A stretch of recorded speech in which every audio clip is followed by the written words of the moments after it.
მოგესალმებით, პატრიცებულო მეგობრებო. დღეს ბატონი გიავოლსკი საპატიო მიზეზების გამო არესტდება და შესაძლებელია დღის სხდომის მეორე ნახევარში შემოგვიერთდეს. ამიტომ მე მომიწევს ამ სხდომის გაძღოლა. კიდევ ერთხელ მოგესალმებით ყველას. ჩვენ დღევანდელ სხდომას ესწრება საქართველოს პარლამენტის ტერიტორიული მთლიანობის აღდგენის საკითხთა დროებითი კომისიის, დიასპორისა და კავკასიის საკითხთა კომიტეტი, განათლების, მეცნიერების და კულტურის კომიტეტი, ჯანმრთელობის დაცვისა და სოციალურ საკითხთა კომიტეტი, ადამიანის უფლებათა დაცვისა და სამოქალაქო ინტეგრაციის კომიტეტის გაერთიანებული სხდომა. ჩვენ ძირითადი თემა გახლავთ ეთნიკურად ოსი მოსახლეობის სოციალური პრობლემები. გარდა ამისა, ჩვენს დღევანდელ შეხვედრას ესწრებიან სახალხო დამცველის პირველი მოადგილე ბატონი პაატა ბელთაძე, ასევე ქალბატონი ნაირა ბეპიევა, რუსუდან პუხაშვილი, ნანახურიძე მომახსენეს, რომ დღეს შეუძლოდ გახლავთ და ვერ დაესწრება, ბატონი თენგიზ გაგლოევი და მათაც მიეცემათ საშუალება ჩაერთნონ აი ამ დისკუსიაში და თემატურ საკითხებზე ისაუბრონ. ჩვენთვის ეს თემა, რომელიც დღეს არის წარმოდგენილი ჩვენი ხელისუფლებისთვის, არის მეტად აქტუალური, მეტად მნიშვნელოვანი თემა გახლავთ. ამიტომ ჩვენი ხელისუფლება მაქსიმალურად ბევრ დროს დაუთმობს და დიდ დროს დაუთმობს აი ამ პრობლემების შესწავლას, გაანალიზებას, გამოაშკარავებას იმ პრობლემატიკის, რაც ზოგადად არსებობს ოსურ თემთან მიმართებაში და მაქსიმალურად გავაკეთებთ ყველაფერს იმისათვის, რომ ეს პრობლემები იყოს აღმოფხრილი. დავიწყოთ მაშინ ჩვენი დღევანდელი შეხვედრა. მე მინდა სახალხო დამცველის მოადგილეს ბატონ პაატა ბელთაძეს ვთხოვო, რომ შესავალი სიტყვით მოხსენებით მოგმართოს ჩვენ. მადლობთ.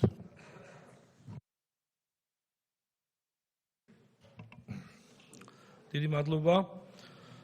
მოგესალმებით.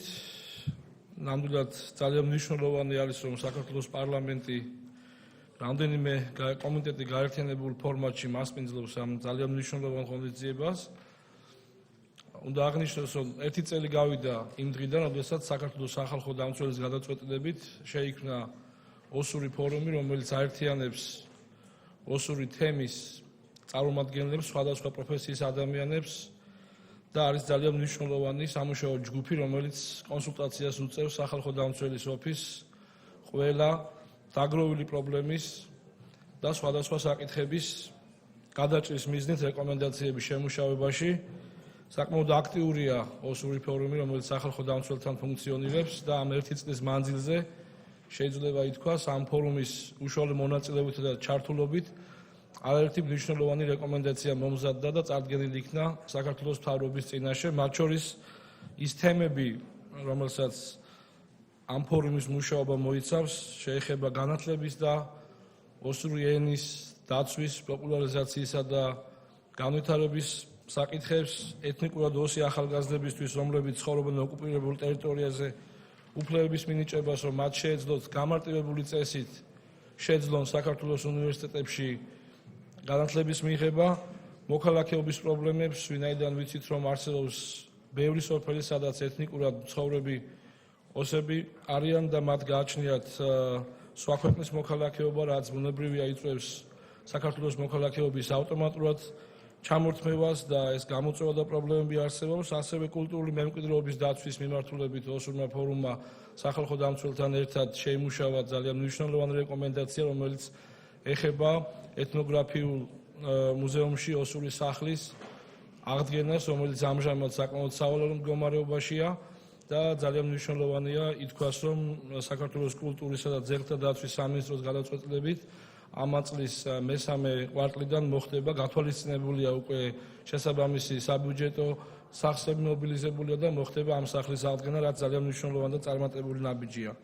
ასევე აქ დღეს ალბათ ძალიან მნიშვნელოვანი იქნება საუბარი რესტიტუციის საკითხებზე, რომელიც კვლავ გადაუჭრელ პრობლემად რჩება და ასევე ნდობის აღდგენისა და ამ ხალხთა შორის ურთიერთობების გაღრმავების გზით კიდევ უფრო დაახლოვებას, კიდევ ოსური კულტურის პოპულარიზაციისა და ხელშეწყობის მიზნით ძალიან მნიშვნელოვანი იქნება მოვისმინოთ ამ ადამიანების პრობლემები და დავსახოთ ის ძირითადი გზები და ის როლი, რაც საქართველოს პარლამენტმა შეიძლება შეასრულოს ეთნიკურად ოსი პირების ოსური ფორუმის შემდგომი საქმიანობის გაძლიერებისთვის, რაც უდაოდ დაეხმარება ნდობის აღდგენას და იქნება დამატებითი სტიმული ამ პროცესებში.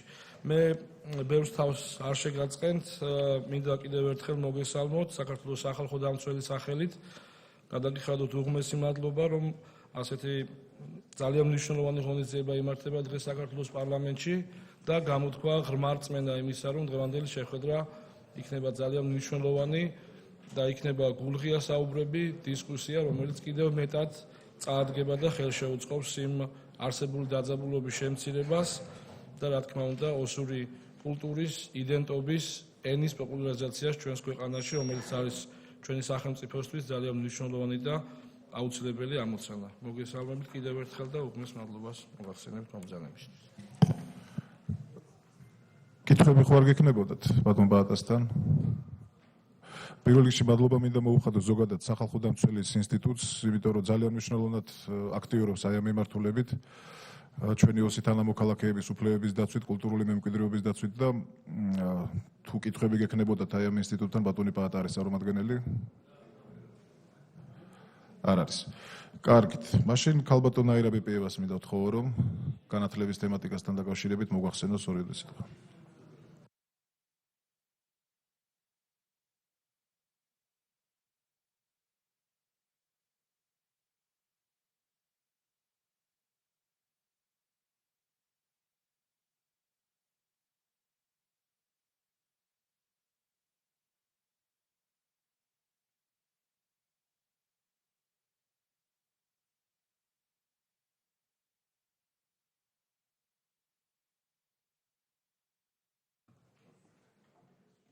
მოგესალმებით. ჩემთვის ძალიან დიდი პატივია, რომ დღეს ასეთ ფართო აუდიტორიაში უნდა წარმოვაჩინო საკითხი, რომელიც ძალზე მნიშვნელოვანია ჩვენი ქვეყნისთვის, ჩვენი ხალხებისთვის და განსაკუთრებით ქართველებისა და ოსებისათვის. ეს გახლავთ ოსტა-სწავლა განათლების საკითხი, რომელსაც მინდა ვთქვა, რომ ისტორიულად ძალიან დიდი ყურადღება ექცეოდა და ჩვენი ქვეყნის ხელისუფალნი, როგორც საისტორიო წყაროები გვამცნობენ, სათანადო ყურადღებას უთმობდნენ ოსტა-სწავლა განათლების საკითხს. მოვიდა რამდენიმე მნიშვნელოვან ამონარიც. ბაგრატ მეოთხემ ოსტაშვილებს მრავლად გაუხსნა სხვადასხვა სახის სკოლები, ამავე ბაგრატის მეოხებით ოსტაშვილების რიცხვა გამრავლება იწყო შიომღვიმის სასწავლებელში. აქ ბაგრატ მოესწრო იმასაც, რომ ღვიმიდან გამოსულ ოსის ნასწავლ ბერებს ნიშნავდნენ ოსეთის სკოლებში და ეკლესიებში მასწავლებლებად. მაშინ შიომღვიმე იყო ოსტათვის ის, რაც ათონი და ათინა ქართველებისათვის. ხოლო გიორგი მთაწმინდელმა, ბაგრატ მეოთხის თანამედროვემ, ათონის სავანის მოღვაწემ, ოსები მთელ ბიზანტიას გააცნო. ამ დღიდან ოსტაშვილებმაც იწყეს ათინაზეც სწავლის მისაღებად ჩასვლა. ცნობილია, რომ დავით აღმაშენებელმა გიორგი ჭყონდიდელთან ერთად ოსტაშვილებისათვის დააარსა სასწავლებელი და დაიწყო მათი აღზრდა გამოცვლა. დავით აღმაშენებლისაგან ბიზანტიაში გაგზავნილ 40 მოსწავლე ქართველებში ოსები წერილდნენ. ჯერ კიდევ 1746 წელს ბერმონაზონი ეფრემი წერდა, რომ ოსეთში ბევრი ადამიანია, რომელსაც შეუძლია წერა-კითხვა ქართული ანბანით და შეიძლება გაიგზავნონ ისინი ქრისტიანული მისიით სამშობლოში. ზაქარია ჭიჭინაძის ცნობით ნიქოზისა და ურბნისის სამონასტრო სკოლებში ასწავლიდნენ ოსტაშვილებს წერა-კითხვას ქართულ ენაზე, ოსურს, ბერძნულს, ასურულს და რომაულს. მოდელმოქმედებასა და საეკლესიო საქმეებშიც ოსურის ენით წვრთნიდნენ. სასულიერო პირთა გარდა ოსთა მეფენიც ქართული ასოებით წერდნენ წერილებს, სიგელთა და გუჯრებს, ლექსებს, შაირებს. ეს გარემოება ოსთა და ქართველთ დიდად აკავშირებდა, ახლოვებდა. ოსეთის დიდებულნი, მეფენი და სხვადასხვა პირნი სულ ამ ანბანის ცოდნით იყვნენ განსწავლულნი. ასეთი მზრუნველობა ოსტა-სწავლა განათლებაზე არც მოგვიანებით შეწყვეტილა. მიუხედავად იმისა, რომ მე-16-17 საუკუნეებში ჩრდილო კავკასიელ ოსებზე ოსმალეთის მიერ მაჰმადიანების გავრცელების შედეგად ქართველთა გავლენა საკმაოდ შესუსტდა. ცნობილია, რომ 1640 წელს თეიმურას კახთა მეფემ დროებით ოსეთს შეაფარა თავი და მან შეადგინა ოსთა ძეთა დასი და მათ მიუჩინა წერა-კითხვის მასწავლებელნი, რომელთაც ოსეთში გახსნეს სკოლები. ოსეთში დროებით თავშეფარებულმა არჩილ მეფემ 1690 წელს ოსთა მოწინავე პირნის შეყარა, დამაგთ უქადაგა, სწავლა-განათლების მნიშვნელობა და თვალის გახილება. ოსებმა თანხმობა განუცხადეს მეფე არჩილმა, რამდენიმე ოსი რუსეთში გაიყოლა და 1700 წელს მათ გააცნო რუსული სასტამბო საქმეები. ეს ისტორიული პრეკურსი დამჭირდა იმისათვის, რათა გამეხსენებინა თქვენთვის, რომ ეს იყო საკმაოდ პრიორიტეტული ჩვენი ქვეყნისათვის, რადგან ოსები და ქართველები იმ თავითვე ისტორიულად და განგების ძალითაც ძალიან ახლოს იყვნენ შეკავშირებულნი. ალბათ ისეთი ორი ერი ქვეყანაზე იშვიათად მოიპოვება, რომლებსაც ამდენი შერეული ქორწინება აქვთ, იქნება ეს დინასტიური თუ კერძო პიროვნული და რიგითი მოქალაქეებისა. ასეთი ზრუნვა გამაპირობებული იყო იმითაც, რომ საქართველოში არსებობდა ასეთი წესი თუ ტრადიცია დაუწერელი, რომ ყველა იმ მოძმეზე, რომელიც ჩვენთან ცხოვრობს და ჩვენთან უნდა ყოფნა, ყველანაირად უნდა ვიზრუნოთ, იქნება ეს განათლება, კულტურა თუ სხვა სფეროები. ეს ტრადიციულად მოუდგამს და რასაკვირველია, ამ ტრადიციებს აგრძელებენ დღესაც ჩვენს ქვეყანაში. ამაში მე დარწმუნებული ვარ, რომ ყველა ის საკითხი, რომელიც იქნება ოსთა პრობლემატიკური საკითხი, მჭიდრო თანამშრომლობით იქნება გადაწყვეტილი და განათლების სამინისტროსთან არაერთი და ორი შეხვედრა ამ საკითხებზე ქონია, ასევე კულტურის სამინისტროსთან და სხვა ორგანიზაციებთან, სახელმწიფო და სამთავრობო პირებთან თუ ორგანიზაციებთან, უწყებებთან და ყოველივე ეს მაფიქრებინებს, რომ ის პრობლემები, რომლებსაც ახლა დღეს მე მოგახსენებთ, არ არის ისეთი პრობლემები, რომლის გადაჭრასაც ან არ ცდილობენ, ან შეუძლებელი, ან რაიმე ბარიერი ხდება. მე აღარ გავაგრძელებ იმას, რომ ოსური სკოლები პირობითი ტერმინი გახლავთ, ეს ამთავრებთ მინდა აგეხსნათ. პირობითი გახლავთ, იმიტომ რომ საერთოდ არ არსებობდა ოსური სკოლა, ისევე როგორც არ არსებობდა თქვათ აფხაზური სკოლა, გნებავთ ადიღური სკოლა და ასე შემდეგ. აქ საუბარი იმაზე, რომ დაწყებით კლასებში სწავლობდნენ ოსურ ენაზე, მშობლიურ ენას რასაკვირველია, მათემატიკას, ბუნებას. შემდეგ სწავლა გრძელდებოდა უკვე მხოლოდ და მხოლოდ ერთი საგნის ოსური ენა და ლიტერატურა და დანარჩენი საგნების სწავლება მიმდინარეობდა ან ქართულ, ან რუსულ ენაზე. ასეთ სკოლებს ჩვენ პირობითად მაინც უწოდებთ ოსურ სკოლებს, სადაც ოსური ენა ისწავლებოდა. ამ ოსურ სკოლებში რასაკვირველია, ძალიან ბევრი ცნობილი მოღვაწე აღიზარდა და მათ არანაირი ბარიერი არ შეხვედრია საქართველოში თავისი, ვთქვათ, პროფესიულ წინსვლაში თუ სხვა სახის საქმიანობაში. მე მოგახსენებთ, რომ 1900 თბილისის მაგალითად 1906 წელს თბილისში გაიხსნა ოსური საკვირაო სკოლა, შემდეგ გაიხსნა ოსური საღამოს სკოლა. და პარალელურად ესე იგი იხსნება ეს სკოლები სამხრეთ ოსეთის ეგრეთ წოდებული სასულიერო სკოლები, დაწყებითი სკოლები, რომლებსაც მიზნად ჰქონდათ რასაკვირველია გამოსულიყო იქიდან სასულიერო პირები, რომლებიც თავიანთ ენაზე ესაუბრებოდნენ ამ მრევლს, რომელსაც ისინი წარმართავდნენ. ისიც ცნობილი გახლავთ, რომ 1907 წელს არიშფერანში, ლაგოდეხის რაიონში გაიხსნა დაწყებითი სკოლა, დაწყებითი სასულიერო სკოლა, რომელიც შემდეგ გადაკეთდა 7 წლიან სკოლად, მოგვიანებით უკვე ის გახდა 8 წლიანი სკოლა, ხოლო 1952 წლიდან ის იყო საშუალო სკოლა. მაგრამ ასევე მიმდებარე სოფლებში, რომლებიც ლაგოდეხის რაიონში და ყვარლის რაიონში მდებარეობენ, გაიხსნა პირველი საფეხური, ანუ დაწყებითი სკოლა და ასევე მეორე საფეხური, მაშინ ეს 7 წლედი გახლდათ.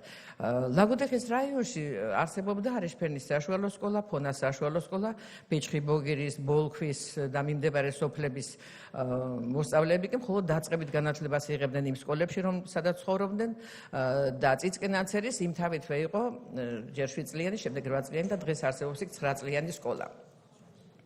ალბათ ყველა საინტერესებს მაინც რა მდგომარეობა დღეს ამ სკოლებში ისწავლება თუ არა ოსური ენა და რა ბარიერები არსებობს, რომლებიც უნდა რასაკვირველი გადაილახოს და აღდგეს ოსური ენის სწავლება.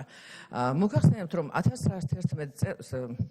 2011 წელს სასწავლო ბადეში ვერ მოხდა ოსური ენა, ამან შეაფერხა რასაკვირველი ამინის სწავლება, სკოლაში აღარ ისწავლებოდა ოსური ენა და შემდეგ ძალიან დიდი თხოვნის შედეგად წლის ბოლოს ორთვიანი ანაზღაურება აღარ მინდა ის ხვეულების გახსენება, რომლებიც გავიარეთ, აღდგა 2011 წელს ორი თვე სწავლობდნენ სკოლაში ეს ბავშვები osur ენას.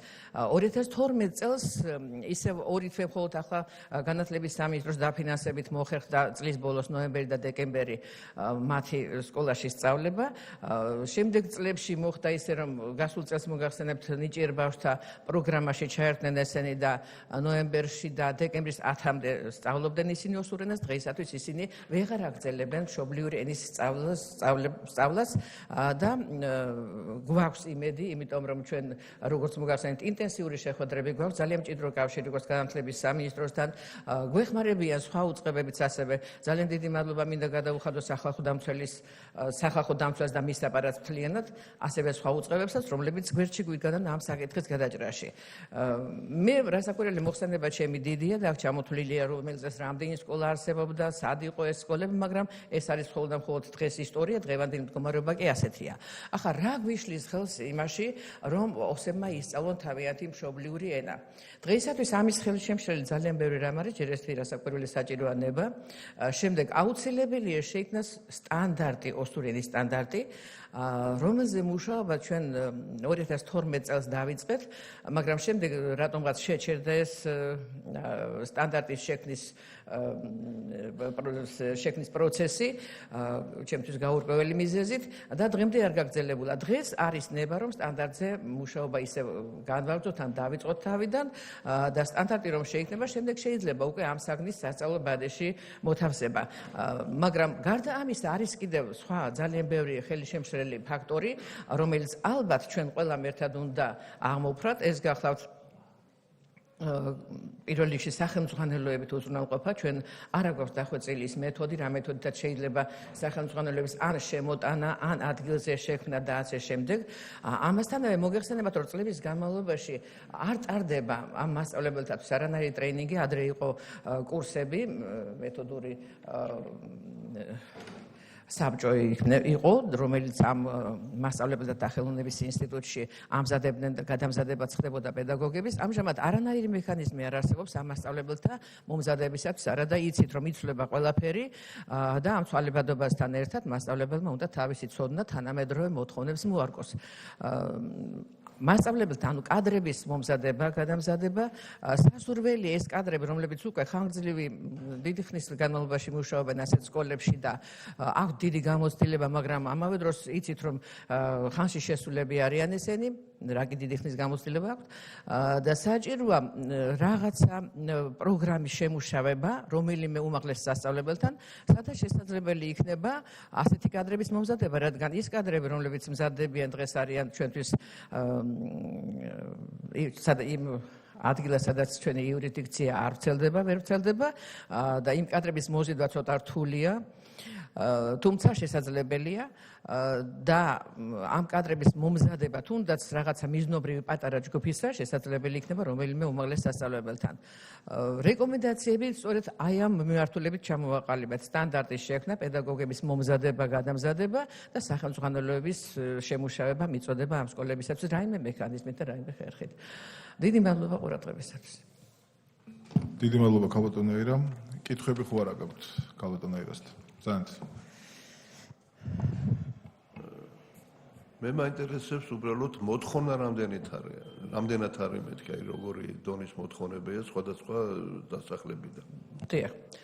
მოგახსენებთ, ახლა მე აქ ყველაფერი ეს მონაცემები მოცემული მაქვს, მაგრამ ზევირადად ვიცი და მოგახსენებთ, ახლა რა ხდება.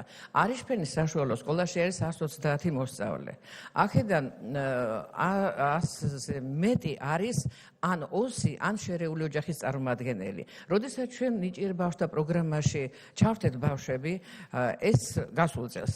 ეს ბავშვები ძალიან ბევრი მოგროვდნენ არიშფერანში, წიწკნანცერში, მე სხვათა შორის წინა კვირასაც ვიყავი ამ მასწავლებლებს ვესაუბრე, სკოლა ვნახე. 2 კვირის წინ მე სიუჟეტი გავაკეთე, როგორ კარგად სწავლობდნენ ის ბავშვები, რომლებიც ამ ოსურენის შესწავლაში ჩართეს და ქართველი ბავშვებიც დადიოდნენ აქ და როგორ კარგად ისწავლეს ოსური ლექსები, რადგან ისინი ოსებთან მეგობრობენ, მეზობლობენ და მათ უნდათ რომ რაღაცა საკომუნიკაციო, საურთიერთო ენა მაინც იცოდნენ. ეხლა ეს არ არის ფუნდამენტური სწავლება, რაც გასულ წელს იყო. ჩვენ საუბრობთ ამენის აკადემიურ სწავლებაზე, რომელიც იყო ისტორიულად და უნდა გაგრძელდეს ასეთნაირად. ანუ მოთხოვნა ადგილებზე არის იმაზე მეტი, ვიდრე ჩვენ მოველოდით.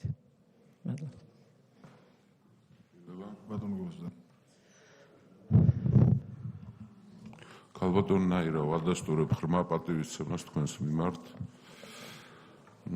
მე მაქვს კითხვა, რომელიც რამოდენიმე ნაწილისგან შედგება. ალბათ გექნება თქვენ გარკვეული ინფორმაცია ცხინვალის რეგიონში მიმდინარე პროცესებთან დაკავშირებით. აქ წმინდა განათლების საკითხზე მაქვს შეკითხვა. რა მდგომარეობაში არის იქ განათლების საკითხი, საერთოდ ოსური ენის საკითხი. ოფიციალური მონაცემით იქ ახლობით 40,000 კაცი ცხოვრობს ცხინვალის რეგიონში, მაგრამ არის სხვა მონაცემები, რომ გაცილებით ნაკლებია იქ მოსახლეობა, ხდება ახალგაზრდობის გადინება. გარდა ამისა, თუ გაქვთ ინფორმაცია ჩრდილოეთ ოსეთში ოსური ენის სწავლებასთან დაკავშირებით, რა მდგომარეობაშია ესა და ჩვენთვის ძალიან დიდი მნიშვნელობა აქვს საქართველოს რესპუბლიკასა და რუსეთის ფედერაციაში შედარება, როგორ ექცევა ყურადღება ოსურ ენას. ამას სტრატეგიული მნიშვნელობა აქვს გარდა კულტურულისა, იმიტომ რომ ჩვენ ეს პრობლემა გვაქვს, ღია პრობლემა არის, ჯერჯერობით გაყინულია, მაგრამ ალბათ გადაწყვეტა იქნება აუცილებლად, იმიტომ რომ ეს საკითხი არ არის გადაწყვეტილი, როგორც ერთი მხარე თვლის. ძალიან მნიშვნელოვანია ჩვენთვის ქართული სახელმწიფო რამდენად აქცევს ყურადღებას, აქედან გამომდინარე, რამდენად აქცევს ყურადღებას ოსურ ენას და ოსურ კულტურას. იმიტომ რომ იგივე საერთაშორისო ორგანიზაციებთან და ანჩენ სამყაროსთან ჩვენ უნდა ვიყოთ პირნათელნი. ოსი ეთნოსი არის ასე გაყოფილი, ერთი ნაწილი ქეცგადაღმა ცხოვრობს, მეორე ნაწილი ქეცგადმოღმა ცხოვრობს, გეოგრაფიას დიდი მნიშვნელობა აქვს, ძალიან გადამწყვეტი ალბათ და ამას აქვს ძალიან დიდი მნიშვნელობა.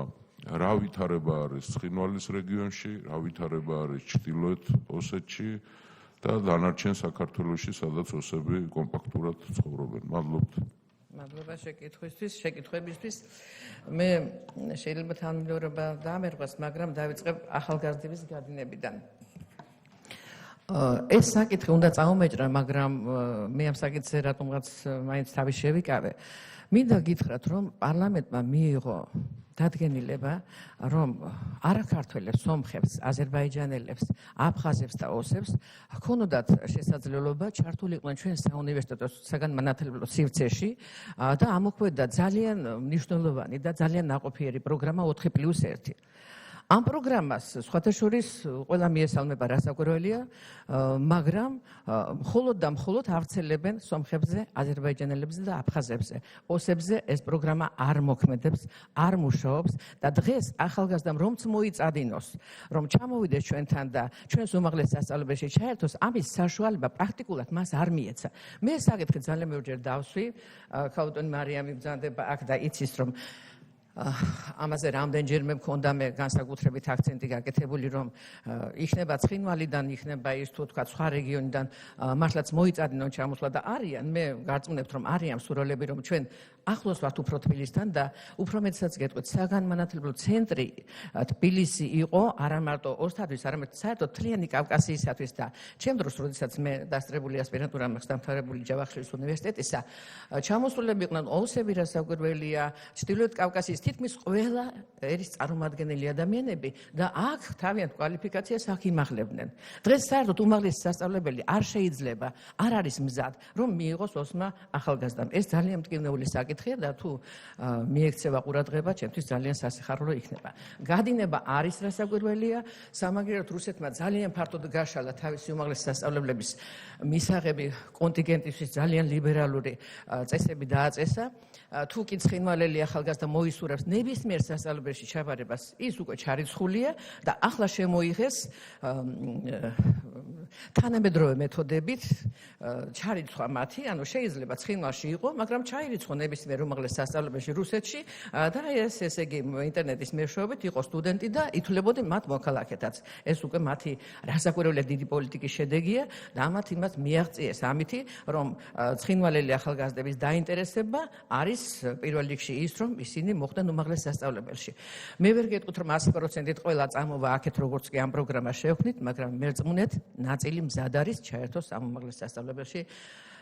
ამ უმაღლეს სასწავლებელში. რაც შეეხება საერთოდ მოსახლეობის გადინებას, ესეც გახლავთ დიახ პრობლემა.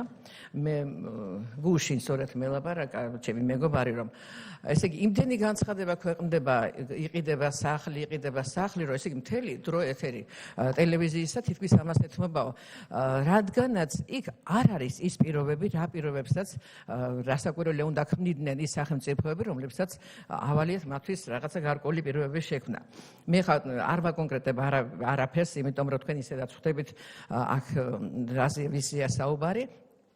და რაც თქვენ ბრძანეთ განათლების საკითხებთან დაკავშირებით, ადრე უფრო არ ექცეოდა ყურადღება ოსური ენის სწავლებას ცხინვალში. დღეს პარლამენტთან არის საგანგებო კომიტეტი შექმნილი, ძალიან მწოდნე და მე ვიცნობ მათ კარგად, კარგი პროფესიონალი ადამიანები. არის კათედრა მასში უნივერსიტეტში, ცხინვალის პედაგოგიური ინსტიტუტი იყო ადრე, ახლა უნივერსიტეტი ქვია, ოსური ენისა და ლიტერატურის კათედრა.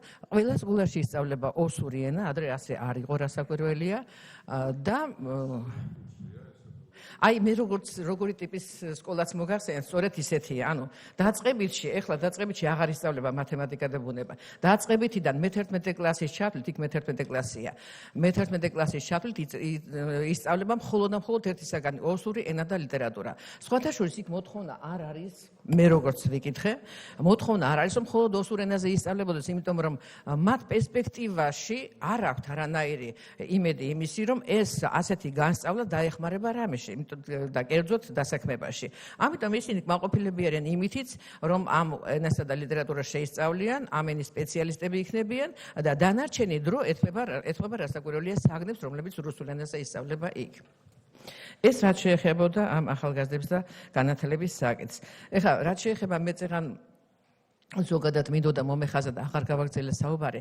მე მინდა ასევე მადლობა თქვა და დიდი მადლობა გადაუხადო კულტურის სამინისტროს, რომელმაც რამდენჯერმე შეგვიწყო ხელი და ჩვენ გამოვეცით ოსი პოეტების წიგნები, კოსტა ძუგაევის ლექსების კრებული, რომელიც თანამედროვე თარგმანებითაც არის შევსებული, ასევე აკადემიკოს ნაფი ჯუსოვითის კრებული. ნაფი ჯუსოვითის წელია, წელს გამოცხადებულია ნაფი ჯუსოვითის წლად სამხრეთ და ჩრდილოეთ ოსეთში. ჟურნალები პირველიც და მეორეც მას და მის შემოქმედებას მიეძღვნა და კულტურის სამინისტროს დაფინანსებით გამოცემული წიგნით ნაფის მიეძღვნა, რასაკვირველია და ძალიან დიდი მადლობა შემოგვითვალა ბატონმა ნაფიმ, რომ აქ ვიზრუნეთ და მისი ლექსების ორენოვანი კრებული ოსურ და ქართულ ენებზე უკვე გამოიცა და ეს როგორც გითხარით კულტურის სამინისტროს ხელშეწყობით მოხდა. ასევე კულტურის სამინისტრომ შეგვიწყო ხელი ჩვენ კოსტა ხეთაგუროვის ძეგლის აღდგენასთან დაკავშირებით მისი იუბილე ჩვენ გადავაქციეთ სახალხო დღესასწაულად. იქ არა მარტო ოსები, არამედ ქართველებიც, მეზობლად აზერბაიჯანელები, უდიები და სხვები იღებენ ამ ზეიმში მონაწილეობას. ეხლა ეს მე უფრო თქვენ კითხვას პასუხი განვავრცე ცოტა. ეხლა განათლება ცხინვალში ასეთი მდგომარეობა როგორც მოგახსენეთ, რაც შეეხება ვლადიკავკაზში.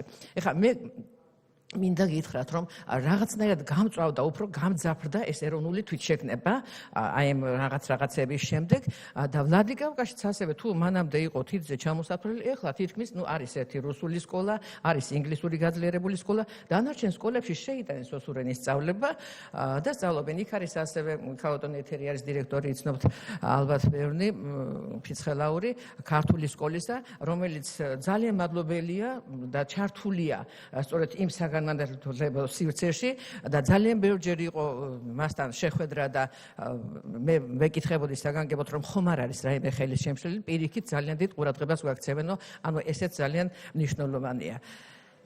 შემდეგი საკითხი ეს იყო თქვენ ხო რაც შეეხება რუსეთის პოლიტიკას ეს ახლა ცნობილი გახლავთ მე არ ახალია ძველია ეს მათი მეთოდები მათი ხერხები მათი მუშაობისა და სპეციფიკა საერთოდ რუსეთისა და რასაკვირველია ახლა უფრო მეტად და ახლა უფრო გლობალურად ცდილობს ამ ხალხების მიზიდვას იქნება ის მოქალაქეობა იქნება ის საგანმანათლებლო სივრცეში ჩართვა იქნება ის დასაქმებაში თუმცა მინდა გითხრათ რომ ესე იგი ეს არის სიტყვა არ მიყვარს, მაგრამ ფასადური ყველაფერი იცით თქვენ ეს და ამის მიღმა ისინი არც ერთ ერზე და მით უმეტეს ოს ერზე არ ზრუნავენ. ეს სხვადასხვა იციან თვითონ ოსებმაც და ჩემთვის არაერთხელ ვთქვამთ, რომ ჩვენ ვიცით ეს ყველაფერი ვიცით, მაგრამ ის შემდეგ იქ მრავალ წერტილზე აქვთ კიდევ სხვა რაღაცა თავიანთი პრეტენზიები და ამის პასუხს ალბათ თანდათან დრო გასცემს და დრო იმუშავებს ისევ და ისევ იმისათვის, რომ ქართველი და ოსი ხალხი ისევ ერთად,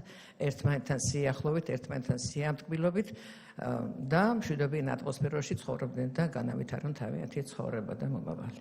მადლობთ ქალბატონ აირამ. კითხვები ხო არ არის კიდე ქალბატონ აირასთან? არის ხო ბრძანეთ? დიდი მადლობა ამ მწურავი ინფორმაციისთვის. მეც მინდა დაგიდასტუროთ, რომ ნამდვილად მნიშვნელოვანი იქნება უმაღლესში ოსური ეთნოსის წარმომადგენლებისთვის სწავლების გაგრძელება, ეს საერთოდ შესაძლებლობის მიცემა, ძალიან მნიშვნელოვანი იქნება საქართველოსთვის. გარდა იმისა, რომ რეგიონალური ცენტრი გახდება, ასევე ინტეგრაციისთვის ამ ადამიანების ქართულ საზოგადოებაში. ამასთან ერთად ერთი კითხვა მაქვს, თქვენ ბრძანეთ, რომ მასწავლებლების გადამზადება არ ხდება ამ სკოლების. მაინტერესებს დაზუსტების მიზნით, საგნობრივი გადამზადება არ ხდება ოსურ ენაში, თუ საერთოდ აი ეს გადამზადების პროცესი არ ეხება ამ სკოლებს და მეთოდოლოგიებში და სხვა საგნებშიც არ ხდება გადამზადება. მადლობთ. მადლობთ, ძალიან საინტერესო შეკითხვა.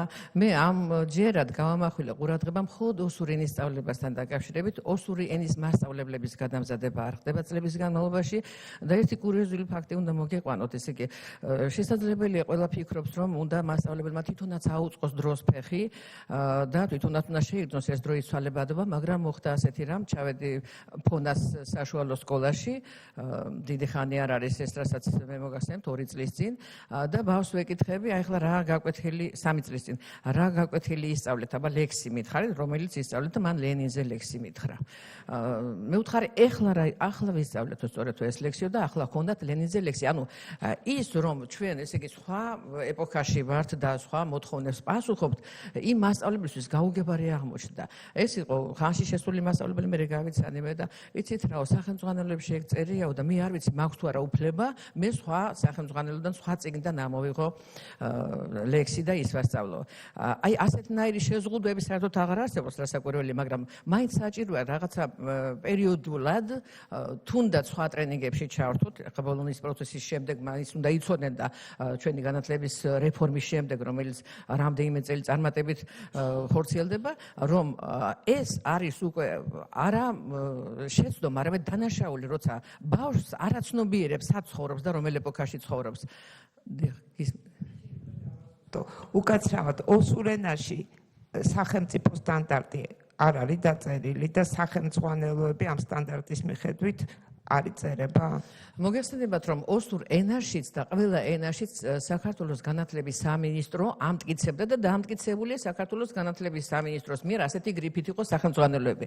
ეს სახელმძღვანელოები მოძველდა ვეღარ პასუხობს დღევანდელ მოთხოვნებს. ახალი სახელმძღვანელოები კონტრაბანდად ითვლება. ეხლა გასაგებია, რომ სხვა სახელმწიფოს ჩვენი პროგრამის ადეკვატური პროგრამები არ აქვს და იმ პროგრამით შედგენის სახელმძღვანელოს ასე პირდაპირ ვერ შევიდანთ და აი ამაზე ზრუნვა საჭირო, ამიტომ გავამახვილა სახელმძღვანელოებზე ყურადღება. მე რასაკვირველია ამაზე ძალიან ბევრჯერ მქონია სწავლულებთან ურთიერთობა მაქვს და მათთან საუბარი, ისინი დაინტერესებული არიან. ჩვენ გამოვეცით, მინდა გითხრათ, ეს ძალიან სასიხარულო ფაქტი, რომ სწორედ აკადემიკოს ნაფიჯუსოითან ერთად ასევე დამირლან გურიევი, რომელიც არის რუსულ-ოსური და ოსურ-რუსული ლექსიკონის 5 ჯერ გამოსცა ერთ-ერთი გამომცემელი, რედაქტორი და ქართველ მეცნიერებთან ერთად ბატონი ავთანდილ არაბული იყო ჩვენთან, ბატონი ნინო პოპიაშვილი და გამოვეცით ფუნდამენტური ოსურ-ქართული და ქართულ-ოსური ლექსიკონი, რომელიც არ არსებობდა საერთოდ. და ეს ლექსიკონი არის აკადემიური გამოცემა 25,000 სიტყვა ერთში, 25,000 მეორეში, ანუ ორენოვანია. ეს ლექსიკონი არის არა მარტო სამეცნიერო კვლევითი დანიშნულების, არამედ სასწავლო საგანმანათლებლო დანიშნულების. ასევე შეიძლება შეიქმნას სახელმძღვანელო, რომელიც იქნება ადაპტირებული ჩვენს პროგრამებთან და რაღაცნაირად გამოადგებათ იმ სკოლებს, რომელშიც ასწავლიან ოსურ ენას. ასევე გამოვეცით რაკის სიტყვა ჩამოვარდა გამოცემებზე ნართების ორენოვანი ეპოსი. ქართულ და ოსურ ენებზე, აქაც ისევ ოსი კოლეგები და სწავლულები დაგვეხმარნენ ფოლკლორისტები და მთარგმნელები და ეს გამოცემაც მიიღო ქართველმა და ოსმა მკითხველმა. მინდა დღეს ერთი სასიხარულო ფაქტით მოგახსენოთ, მართალია ჯერ არ არის ეს ყველაფერი ბოლომდე მიყვანილი, მაგრამ თბილისის ივანე ჯავახიშვილის სახელობის სახელმწიფო უნივერსიტეტში პრეზიდენტის ფონდის დაფინანსებით მემორანდუმის ფარგლებში გაიხსნება ძალიან მალე ქართულ-ოსური სამეცნიერო კვლევითი ცენტრი, რომლითაც კარგა ხანია, რამდენიმე წელია ვიბრძოდი, დღეს ეს შესაძლებელი ხდება. და გილოცავთ ყველას. ალბათ. ძალიან საინტერესო მოხსენება იყო ქალბატონი და კითხვები არ წყდება და ბატონ გელასურდათ რა ვწდები ბრძანეთ. დიდი მადლობა ქალბატონო, მართლაც საინტერესო აღწერეთ ყველაფერი და მეც ვაქცევდი ყურადღებით ამას ყურადღებას. მე მაინტერესებს ახლა რამდენად კვალიფიციურად ხდება თვითონ იმ სოფლებში კახეთი ახსენეთ, რამდენად კვალიფიციურად ხდება ოსური ენის სწავლა, რამდენად თვითონ კვალიფიციურები არიან ის პედაგოგები და თუ მათი გადამზადება საჭირო, ვინ უნდა გადაამზადოს ესენი, მიიღებენ თუ არა ისეთ ცოდნას, რომ გადასცენ შესაბამისად მოწაფეებს. საქმე იმაში მდგომარეობს, რომ ჩვენ ინფორმაციით ძალიან რთულია იმ ოსური ენის სწავლა იმ დონეზე, რაც ახლა დღეს ხდება. თვითონ ცხინვალშიც კი არ არის კვალიფიციური სპეციალისტები, თუნდაც ვადევნებთ თვალყურს საინფორმაციო საშუალებებს, რომელიც სამწუხაროდ ალბათ გაჯერებულია ან ქართული, ან რუსული სიტყვებით, ეხლა კიდევ ინგლისურით დაემატა და ეს ქმნის ისეთ ფონს, რომ ფაქტიურად უკვე დავიწყებულიც არის. და მეორე ის მე შემიძლია სულ ალბათ ორი პიროვნება დავასახელო, ვისაც შეუძლია ასეთი გამართული ოსურით საუბარი, ცხინვალს გულისხმობ, ეს ალბათ ნაფი ჯუსოვითი უდაოდ და მე გავიცანე მეორე პიროვნება ირინა დონბეგოვა, ჟურნალისტი. აქედან გამომდინარე რაღაც ისეთ ეჭვია სერიოზული, რომ ჯერ ვინ გადაამზადებს და როგორ მოხდება ამათი გადამზადება, რამდენად კვალიფიციურად მოხდება. თქვენი ის რაც ახსენეთ გამოცემული წიგნებიც, ის ლექსიკონიც ნამდვილად მაქვს მე თქვენს გადმომეცით, დიდი მადლობა, მე გადავხედე. კარგია, გასაგებია, მაგრამ ყველას ხომ არ აქვს ცდომა ამასთან. ეს მანდას დიდი მადლობა ბატონო გელა. ხა რაც შეეხება თვითონ ოსური სპეციალისტებს იმ სკოლებში, რომელიც სკოლებიც მე ჩამოვთვალე. ყველა მათგანი გახლავთ ცხინვალის პედინსტიტუტის კურსდამთავრებული. მე მათ ყველას ვიცნობ, თან ძალიან ბევრი არ არიან, გვარის სახელითაც ისიც რა განათლება აქვს, ესეც ვიცი, ყველა არის ცხინვალის პედაგოგიური ინსტიტუტის კურსდამთავრებული. და მე როდესაც გადამზადება ვთქვი, მე აქ ვიგულისხმე ის და მომზადებაც მე ვთქვი წეღანაც რომ პატარა მიზნობრივი ჯგუფი შეიძლება მომზადდეს ამ სკოლებისთვის, ესეც არ არის პრობლემა. შესაძლებელია თქვენ მართალი ბრძანდებით, როცა ამბობთ, რომ ან ქართული ტერმინოლოგია ოსურში შესული, ან რუსული ტერმინოლოგია, მაგრამ ნუ დავივიწყოთ, რომ ენა, რომელიც საერთოდ იზოლირებულია და არც ერთიანიდან არაფერი არ შემოაქვს, არ არსებობს ასეთი რამ, ნასესხოები საერთოდ ენისათვის დამახასიათებელი გახლავთ. გასაგებია, რომ ის ვთქვათ, არასწორი და ჟარგონული მეტყველება ეს მიუღებელია და ამას არც იყენებენ ისინი, როდესაც არის საუბარი ენის სწავლებაზე და არც მასია საქმე, ბატონო გელა, მინდა გითხრათ, თქვენ გაგეხარდებათ კიდეც, რომ იქ მხოლოდ ორმა ადამიანმა იცოდეს რუსული ენა, იქ არიან ძალიან კარგი სპეციალისტები, არაჩვეულებრივი და გეტყვით, ვლადიკავკაზში წიგნები რომ გამოიცემა, ცხინვალის კვლევითი ინსტიტუტის პედაგოგები, მეცნიერი თანამშრომლები იღებენ მონაწილეობას ამ სახელმძღვანელოების შედგენაში. იმდენად ძლიერები არიან აქეთ, იმიტომ რომ რუსიფიკაცია უფრო ძლიერად იყო იქ და შეიძლება იმან ბევრი რამ წაშალა, მაგრამ აქ ჩვენთან არ ყოფილა ასეთი რაღაცა ზეწოლა იმ ენაზე და ამიტომ ჩვენთან ძალიან წმინდად სუფთად არის შენარჩუნებული ენა. პედაგოგებიც რასაკვირველია უკეთესები გვყავს იქ. თქვენ შეიძლება იცნობთ კიდეც ზოია ბითაროვას, რომელიც კათედრის გამგე გახლავთ ოსური ენისა და ლიტერატურისა, შესანიშნავი მცოდნე, ასევე პარლამენტში კომისიის თავმჯდომარე მარის იცნობთ ისიც ასევე და ზრუნვა ხდება, მე ის გითხარით, რომ ესე იგი აქამდე იყო რაღაცაად უფრო რაღაც მიშვებული.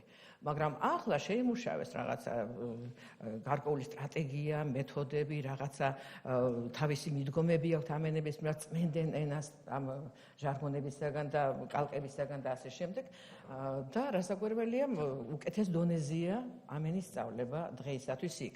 რაც შეეხება ვინ მოამზადებს ამ მასწავლებლებს, ან ვინ გადაამზადებს, მე მინდა გითხრათ, რომ ალბათ ჩვენ დაგვჭირდება მოწვევა სპეციალისტების და ეს არ არის რაღაცა ისეთი უშველებელი თანხა, რომ ვერ მოვიწვიოთ ჩვენ ის ადამიანები, რომლებიც წლების განმავლობაში ასწავლიდნენ და ასწავლიან ოსურ ენას და აქვთ ეს გამოცდილება. და მეცაც გეტყვით, თვითონ აქვთ სურვილი, რომ ამ სკოლებთან ჰქონდეთ კავშირი ურთიერთობა, რადგან ოსური ენის სწავლება არის როგორც ჩვენი სახელმწიფოებრივი მოვალეობა და ჩვენი გარკვეული ვალდებულება, ასევე ისინი თავიანთ ენაზე ზრუნავენ და ფიქრობენ. რაც შეეხება ამ ლექსიკონს მე რამდენჯერმე მიმართა, რომ სასკოლო გამოცემა უნდა იყოს, იმიტომ რომ თქვენ მოგახსენებთ, ეს არის უშველებელი ტომი და ამას ვერც მოსწავლე წამოიღოს და ვერც მასწავლებელი. სასკოლო გამოცემა იქნება აქედან ამ ფუნდამენტური ლექსიკონიდან უკვე შედგენილი და ამას არ უნდა დიდი ხარჯები, იმიტომ რომ ძალიან დიდი ტირაჟით ეს არ გამოიცემა და სკოლებს კი ექნებათ შესაბამისი ლექსიკონი სახელმძღვანელოდ. მაირა, ჩვენს დღევანდელ შეხვედრას ესწრება განათლების სამინისტროს წარმომადგენლები, ქალბატონი მარიამ ჩიქობოვას ხუარსურს. რომ გვიპასუხოს. დიდი მადლობა. მადლობთ ქალბატონ აირა, მე პირველ რიგში ვიტყვი, რომ ჩვენ კარგად ვიცით ეს პრობლემები, არსებობს მოკლევადიანი საკითხები, რაც შეიძლება ეხლავე გადაწყდეს და არსებობს ასევე გრძელვადიანი საკითხები, რაზეც გავაგრძელებთ მუშაობას. პირველ რიგში მინდა ვთქვა, რომ ოსურის სწავლება, ვთქვათ, ეხლაც არის შესაძლებელი არსებული სასწავლო გეგმით, რაც არის ავალდებულო ყველა სკოლისათვის, ყველა სკოლას, სადაც სურვილი იქნება, რომ ვთქვათ, შეისწავლონ ესა თუ ის ენა, შესაძლებელია, რომ ამისთვის გამოიყოს დამატებითი საგანმანათლებლო მომსახურების სახით, მაგრამ საქმე ის არის, რომ ეს არ ფინანსდება სახელმწიფოს მიერ და სწორედ ეს ქმნიდა პრობლემას, რომ ამ სოფლის სკოლებს, რომელსაც ისედაც მწირი დაფინანსება აქვთ, როგორც წესი უჭირდათ ხოლმე ოსური ენის შეთავაზება, თორემ ეს კანონმდებლობით დაშვებული იყო. ამიტომ ჩვენ გადავწყვეტეთ, რომ შევიდეს ცვლილება ეროვნულ სასწავლო გეგმაში მინიმუმ 2 საათი დაემატოს, ეს შეიძლება უკვე ახალი სასწავლო წლიდანვე განხორციელდეს, ასევე ეროვნული სასწავლო გეგმების დეპარტამენტი მოამზადებს სტანდარტს, ეს იქნება არა მხოლოდ ოსური ენისთვის, არამედ მცირე რისხოვანი ენებისთვის, სადაც ეს სამეტყველო ძირითადი ფუნქციები, თქვა წერა, კითხვა, მეტყველება, რაც საერთოა ყველა ენის სწავლისთვის გაიწერება, ეს სტანდარტი დაიდება და უკვე კონკრეტული პროგრამა ქალბატონ აირასთან ერთად მათი ჩვენი თანამშრომლობის შედეგად ესეც დაიდება და ეს იქნება უფრო ახლო პერსპექტივაში. გვაქვს სკოლების დაზუსტებული სია, სადაც მოხდება ამ ოსური ენის შესწავლა და ჩვენ მუშაობთ ასევე, რომ მასწავლებლები, რომლებაც უნდა ასწავლონ ოსური, ეს შეიძლება იყოს, თქვათ, სხვა საგნის მასწავლებელი, რომელიც უკვე ამ სკოლაშია, რათა მოხდეს მათი სქემაში ჩართვა. იმიტომ რომ ეხლა მასწავლებლების ახალი სქემა შემოდის და რაღაცნაირად ისინი რომ არ იყვნენ ამ სქემიდან ამოვარდნილი, ამასაც ვფიქრობთ, ეს როგორ დარეგულირდეს ეს საკითხი. ცოტა გრძელვადიანი პერსპექტივა პერსპექტივაში ვუყურებთ საგანმანათლებლო მასალის მომზადებას, თქვენ იცით, რომ სახელმძღვანელო არ შეიძლება ხა ესე ერთ თვეში და ორ თვეში დაიწეროს, თუ კი მხარისხიანი სახელმძღვანელო გვინდა მივიღოთ. მაგრამ აი რაც შეეხება იმ სასწრაფოდ გადასაჭრელ საკითხებს, მე ვფიქრობ, რომ ახალი სასწავლეთ წლიდან უკვე იქნება ეს შესაძლებელი ოსური სწავლება. მადლობთ ქალბატონო მარიამ, ვიმედოვნებთ, რომ თქვენი ეს პოზიცია იქნება გამყარებული, ჩვენ მხრიდან ყველანაირი მხარდაჭერა გექნებათ, რომ ის პრობლემები, რაც ახლა ქალბატონმა ნაირამ დააყენა, უახლოეს მომავალში აღმოფხვრილი იქნება, თან ისეთი გვარის ბრძანდებით მარიამ ჩიქობა ვარო, იმედია, რომ ამ გვარის წარმომადგენელი ენასთან დაკავშირებით აუცილებლად იზრუნებს ბოლომდე. დიდი მადლობა, ჩვენ დავაყენეთ ეს ინიციატივები და ნამდვილად გვაქვს მხარდაჭერა გადაწყვეტილებების მიმღებთა მიერ, ასე რომ მათი მხრიდან. კეთილი. შემდეგ თემაზე თუ ამოვწურეთ ეს საკითხები და თუ კითხვები აღარავის არ აქვს, გადავიდეთ შემდეგ თემაზე. მე მინდა ვთხოვ ბატონ თენგის გაგლოვებს, თუ ჯობია ჯერ უსუდან ბუხაშვილს მოვუსმინოთ. მოკლე მოხსენება გაქვთ? მაშინ ჯობია რომ თქვენ მოგისმინოთ და მე შემდგომში თან ქალბატონია. მოქალაქეობის საკითხთან დაკავშირებით, ხო?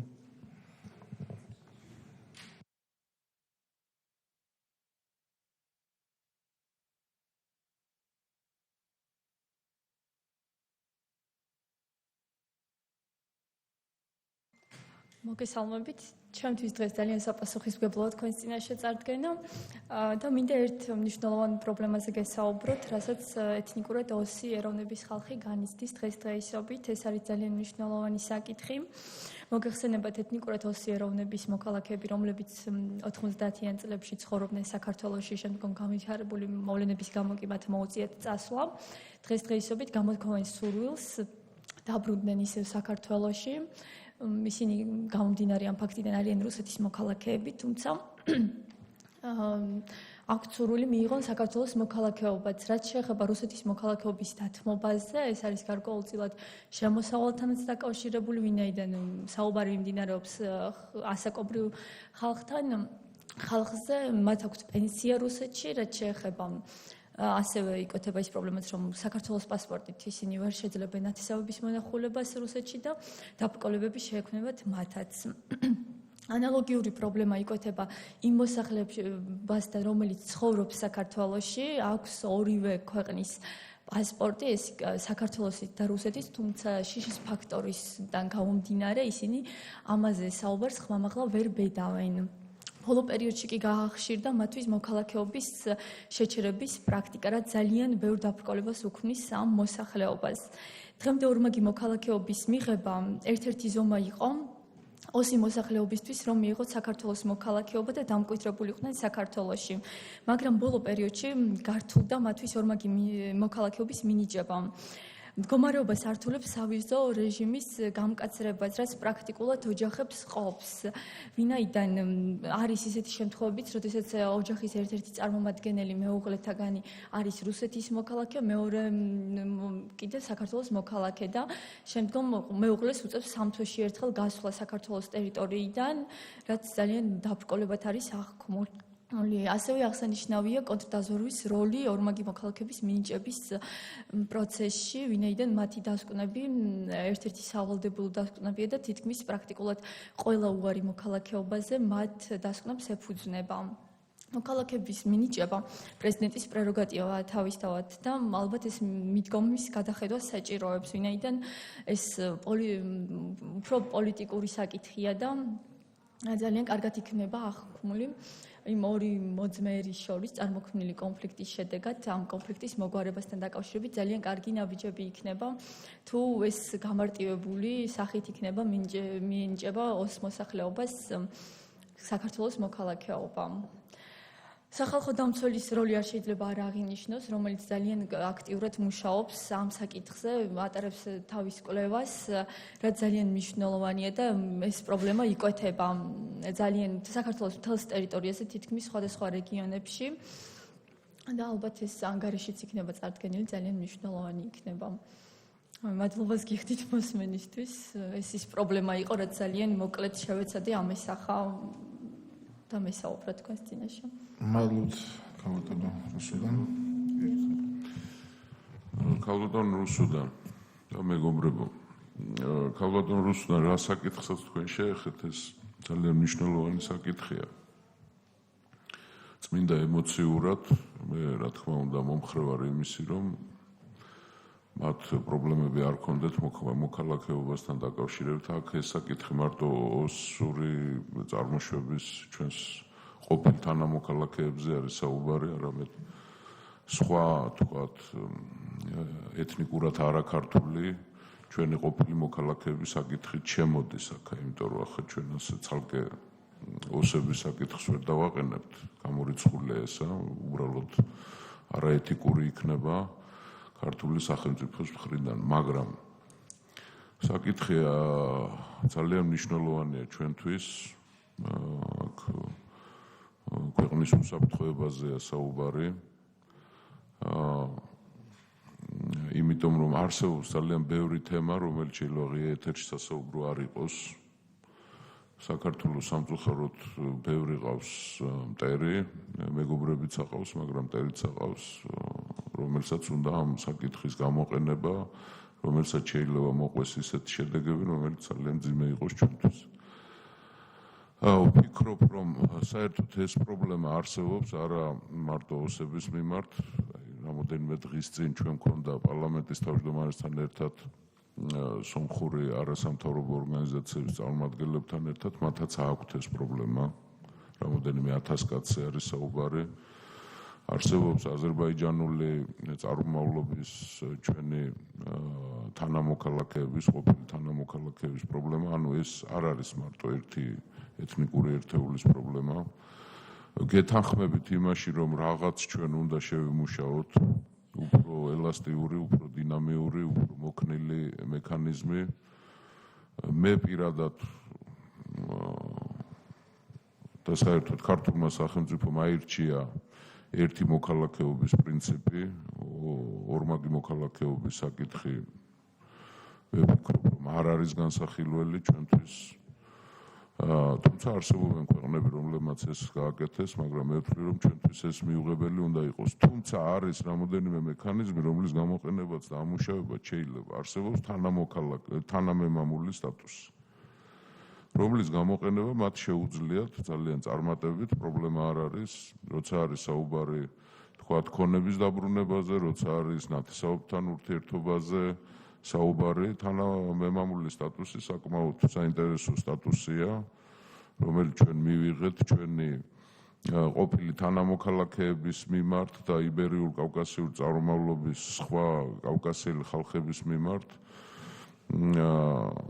ამის ამუშავება, ამის აქტუალიზება შესაძლებელია, მაგრამ საბოლოო ჯამში, როცა მინდის მოქალაქეობას საუბარ, სამწუხარო ეს ჩემთვის, მაგრამ ადამიანს ყოველთვის არჩევანი უდგება ცხოვრებაში, მით უმეტეს მოქალაქეობაზე. თუ მოქალაქეობის საკითხი არის გადასაწყვეტი და მისაღები, მაშინ ადამიანმა ინდივიდუალურად უნდა აირჩიოს, რომელი ქვეყნის მოქალაქე უნდა იყოს, რუსეთის ფედერაციის თუ საქართველოს რესპუბლიკის. აი ასე დგას ეს საკითხი, ამიტომ სამუშაო გვაქვს, თუმცა არსებობს პრინციპები, არსებობს ზღვარი, რომელსაც ჩვენ ვერავითარ შემთხვევაში ვერ გადავლახავთ. არ შეიძლება უბრალოდ ამის გაკეთება. მადლობთ. მადლობთ. ძალიან საინტერესო იყო ბატონი გუბაზის მოსაზრება, მაგრამ აქ საუბარი არის სხვათა შორის სახალხო დამცველის აპარატი ამჟამად ახორციელებს საკმაოდ საინტერესო კვლევას ჩვენი აზრით ორმაგი მოქალაქეობისა და პრობლემებზე და საკითხებზე, სადაც მათ შორის ეს საკითხიც არის შესული. ბატონო გუბაზ, აქ საუბარი არის იმ ადამიანებზე, რომლებიც ამჟამად მუდმივად ცხოვრობენ საქართველოში, თუმცა გარკვეული პრობლემების და გამო მათ მოუხდათ მეზობელ ქვეყანაში გადასვლა, იქ თავიანთი ოჯახების მონახულება და ეს ამ ადამიანებზეა საუბრები და საუბარი ასევე იმაზე, რომ ეს ადამიანები ემოციურად თავს აკუთვნებენ საქართველოს და ამ სახელმწიფოს. აი წმინდა თანამემამულეობა ამ შემთხვევაში თანამემამული სტატუსი სწორედ ამ დიახ. მე ზუსტად ეს ვიგულისხმე, რომ არჩევანი უნდა გააკეთონ მათ, თქვათ, საქართველოს მოქალაქე მე მესმის ემოციური საკითხია, წმინდა ადამიანური, მათთვის სამშობლო საქართველოა. მოხდა ის უბედურება, რაც მოხდა 90-იან წლების დასაწყისში, როცა ისინი იძულებული გახდნენ დაეტოვებიათ თავიანთ სამშობლო საქართველო, თუ დაბრუნდნენ ისინი საქართველოში და თავს თვლიან საქართველოს მოქალაქეებად, შეიძლება ცოტა ისეთი განცხადება იყოს, მაგრამ მათ არჩევანი უნდა გააკეთონ. ან საქართველოს მოქალაქეები უნდა იყვნენ და ჩვენ ამაში მივეხმარებით, მაგრამ მათ მოუწევთ ალბათ რუსეთის მოქალაქეობის დათმობა. აი ეს არის ორივე გესმით ალბათ, ჩემი პოზიციაც გესმით, ხო? რაშიც არის სახელმწიფოზე აქვს საუბარი, ყველანი სახელმწიფოს ინტერესების დამცველები უნდა ვიყოთ, იმიტომ რომ ამ შემთხვევაში სხვა გამოსავალი არ აქვს. თუ ისინი გადაწყვეტენ რომ რუსეთის მოქალაქეებად დარჩნენ, უნდა ისარგებლონ თანამემამული სტატუსით, თუ მათ უნდათ რომ საბოლოოდ დარჩნენ საქართველოში და იცხოვრონ აქ, მათ უნდა მიიღონ საქართველოს მოქალაქეობა, რა ვიცი. მე მგონი არც ისე დაუნდობელი რამეს ვამბობ. არჩევანი საკითხია ეს. მოგესალმებით, სახალხო დამცველის აპარატი, აი ამ თემას გამოვეხმაურები. რომ შევხედოთ სიტუაციას, რა თქმა უნდა, ამ მოსახლეობას, რომელსაც რუსული პასპორტები აქვთ საშუალება, რომ ბინადრობა მიიღონ საქართველოში, მათ შორის მუდმივი ბინადრობა და იცხოვრონ. თუმცა, როგორც უკვე ბატონმა პაატამ აღნიშნა, ემოციური ნაწილი საქართველოს მოქალაქეობას აქვს. რატომ ვერ აკეთებენ არჩევანს საქართველოს მოქალაქეობის სასარგებლოდ? იმიტომ, რომ პირველ რიგში უნდა აღნიშნოთ, რომ სამწუხაროდ შექმნილი რეალობიდან გამომდინარე, ეთნიკურად ოსი მოსახლეობა საქართველოში ძირითადად ასაკოვანი მოსახლეობა არის დარჩენილი, უმრავლესობა, რომელთაც შვილები ყავთ რუსეთში. საქართველოს პასპორტით სამწუხაროდ ისინი რუსეთში ჩასვლას მოახერხებენ, რა თქმა უნდა, თუმცა არა თავისუფლად, რადგან იცით, რომ ჩვენ რუსეთთან უვიზო, უბრალოდ საქართველოს მოქალაქეებს უვიზო რეჟიმი არ აქვთ რუსეთთან. სწორედ ეს არის ერთ-ერთი მთავარი მიზეზი, რატომაც ადამიანები ვერ აკეთებენ საქართველოს მოქალაქეობის სასარგებლოდ არჩევანს. რა თქმა უნდა, ასევე ალბათ ჩვენი ქვეყნის ძალიან სერიოზული პრობლემაა ის, რომ სოციალურ-ეკონომიკური ინტერესების გამოც ვერ აკეთებენ საქართველოს მოქალაქეობის სასარგებლოდ არჩევანს. ამიტომ ვფიქრობთ, რომ გამომდინარე იქიდან, რომ ეთნიკურად ოსი მოსახლეობა, რომლებიც დღეს მუდმივად ცხოვრობს საქართველოში 90-იანი წლების პერიოდში გარკვეული კონფლიქტებისა და ეთნიკური დაძაბულობის მსხვერპლი იყო და რეალურად ამ მოსახლეობის ძალიან დიდ ნაწილს შეეხო ეს პრობლემა. ვფიქრობთ, რომ სწორედ ეს უნდა იყოს ამოსავალი წერტილი სახელმწიფოსი, რომ მოხდეს კონფლიქტით დაზარალებული და ეთნიკური დაძაბულობის შედეგად დაზარალებული მოსახლეობისათვის გარკვეული კომპენსირება მოქალაქეობის სახით. და ეს იყო სახელმწიფოს მიერ მათთვის შეთავაზებული, ასე ვთქვათ, კომპენსაცია იმ დარღვევებზე, რაც იყო წარსულში და თქვენ სახელმწიფო ინტერესი ახსენეთ და რა თქმა უნდა გეთანხმებით, რომ ძალიან რთული პრობლემაა, როდესაც გვაქვს ისეთი სიტუაცია, როდესაც რუსეთის მოქალაქეობაზე არის ლაპარაკი. თუმცა მეორე მხრივ ალბათ დასაფიქრებელია, არის თუ არა სახელმწიფოს ინტერესი ის, რომ საქართველოში მუდმივად მცხოვრებ მოქალაქეებს არ ქონდეთ საქართველოს მოქალაქეობა. მით უმეტეს, როდესაც ვსაუბრობთ იმ მოქალაქეებზე, რომლებიც დაიბადნენ, გაიზარდნენ, ცხოვრობენ ამ ქვეყანაში და მომავალს უკავშირებენ ჩვენს ქვეყანას. მადლობთ. მადლობთ, ხალხო, ბატონო. მოგესალმებით. ბატონი მალხაზი, აგერ ბატონი გელა თვითონ ცხინვალიდან არიან და სხვებზე უკეთესად მოიხსენებათ ეს ემოციური ნაწილი, რომელზეც ჩვენ ახლა ვილაპარაკეთ. ემოციური ნაწილი არსებობს და არსებობს კიდე ის ნაწილი, რომელზეც ბატონმა გუბაზმა ისაუბრა. ეს არის სახელმწიფო ინტერესების თემა, მისი უსაფრთხოების თემა და ამ ორ თემას სერიოზული შეჯერება ჭირდება, ამიტომ სახალხო დამცველის აპარატს იმედია მის მოხსენება იქნება როგორც ყოველთვის საინტერესო ეს კვლევა, რომელზეც თქვენი საუბრეთ და ამ კვლევაში იმედია რომ ეს უსაფრთხოების თემებიც სათანადოდ იქნება ასახული. ხშირ შემთხვევაში ჩვენ ხვდებით ისეთ რეალობას, როდესაც ემოციური თემა, ადამიანის უფლებების თემა არის წინ წამოწეული, მაგრამ ავანი სარგებლობენ გარკვეული პრივილეგიით ისაუბრონ თქვათ ადამიანის უფლებებზე, რაც საგანგებო მნიშვნელოვანი და თავი და თავია საერთოდ ჩვენი ყოფიერების, ჩვენი არსებობის ამ ქვეყანაზე ერთი სიცოცხლე გაგსულდა, მაგრამ მეორე მხრივ არსებობს რეალური შესაძლებლობა, რომ ეს კარგად იყოს შეთავსებული და დაბალანსებული სახელმწიფო უსაფრთხოებასთან. ამიტომ არსებობს ხელისუფლება, ამიტომ არსებობს მთავრობა, რომ ეს ბალანსი იქნეს შენარჩუნებული. სხვა დანიშნულება მთავრობას პრაქტიკულად არც გააჩნია თუ არა. თავარი ეს არის, მე იყოფა ის ეკონომიკის საკითხები, კულტურის საკითხები და უამრავი სხვა საკითხი, რომელსაც ხელისუფლება განაგებს. ერთი მთავარი თემა აი ამ ასპექტში, ეს პათოსი მინდოდა შემეჯერებინა, მაგრამ ასპექტში პატარა თემა წარმოიშვა თქვენ რაც თქვით იმ საკითხებში. თქვენ თქვით, რომ ხშირ შემთხვევაში მოქალაქეობაზე უფლების ძალიან დიდი წილი, ხვედრეთი წილი მოდის კონტრდაზვერვის დასკვნის უარყოფით დასკვნაზე. აი ამ ხوار დაგვიკონკრეტებთ აი ამ თემას, რამდენია ესეთი და ადამიანმა ვინც გადაწყვიტა რომ დაანებოს ყველაფერს თავი და ჩვენი კანონით იცხოვროს, ჩვენთან ერთად სხვა მოქალაქეობაზე ვარი თქვას და ჩამოვიდეს და იყოს აქ როგორც საქართველოს მოქალაქე და ასეთ მოქალაქეებს ვარსეუნებიან რაღაც ეს არის მე მგონი სერიოზული განგაშის საგანი. იმიტომ რომ აქ საკმაოდ სლავური არგუმენტი ჭირდება ნებისმიერ სტრუქტურას. აქედან გამომდინარე გთხოვთ რომ იქნებ ცოტა უფრო დეტალურად მოგახსენოთ ამას. არის ესეთი დიახ.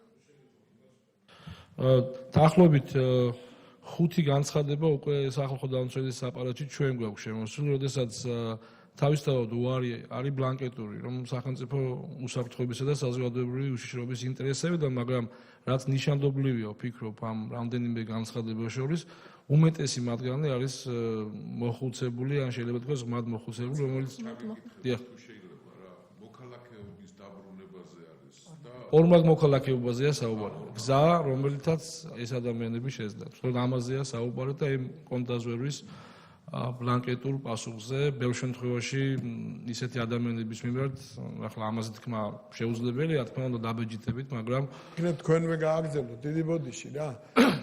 საერთოდ ხო არსებობს კანონი, როდესაც ორმაგ მოქალაქეობას იღებს ადამიანი რაღაც გამოჩენილი საკითხებისადმი. ხო არ ფიქრობთ, რომ ეს თემაც თვითონ აი ჩვენი თანამოქალაქეების ვინც დაიჩაგრნენ ამ ომის გამო, ეს თემაც შევიდეს ერთ-ერთ კრიტერიუმში, რომელიც უფლებას აძლევს ორმაგ მოქალაქეობას. ბატონო გია, მაგასთან დაკავშირებით იქ ორი საფუძველია, ერთი არის განსაკუთრებული დამსახურება სახელმწიფოს წინაშე და მეორე არის, როცა სახელმწიფოს განსაკუთრებული ინტერესი არსებობს, რომ ადამიანს მიანიჭოს ორმაგი მოქალაქეობა. ჩვენი ამოსავალი ამ შემთხვევაში არის ის, რომ მეორე კრიტერიუმის ქვეშ ეს ადამიანები თავისუფლად შეიძლება მოიქცნენ და ამას ვასაბუთებთ გარკვეული დიახ. მეტი რამდენია სულ 5 თქვენ ამ 5 ჩვენ განცხადება რომელიც ჩვენ მოგმართეს და გარდა ამისა ამ კვლევაში იქნება ასევე წარმოდგენილი სხვა ადამიანებიც რომელიც მსგავს პრობლემებს აწყდებიან. შეიძლება ერთი ჩავერთო, შეიძლება სულ 5 განცხადება არის და ეს მცირე რიცხვია იმათი, რომლებიც ზეპირად მოგვართავენ, მაგრამ ვერ ბედავენ წერილობით ამ განცხადებების მოტანას.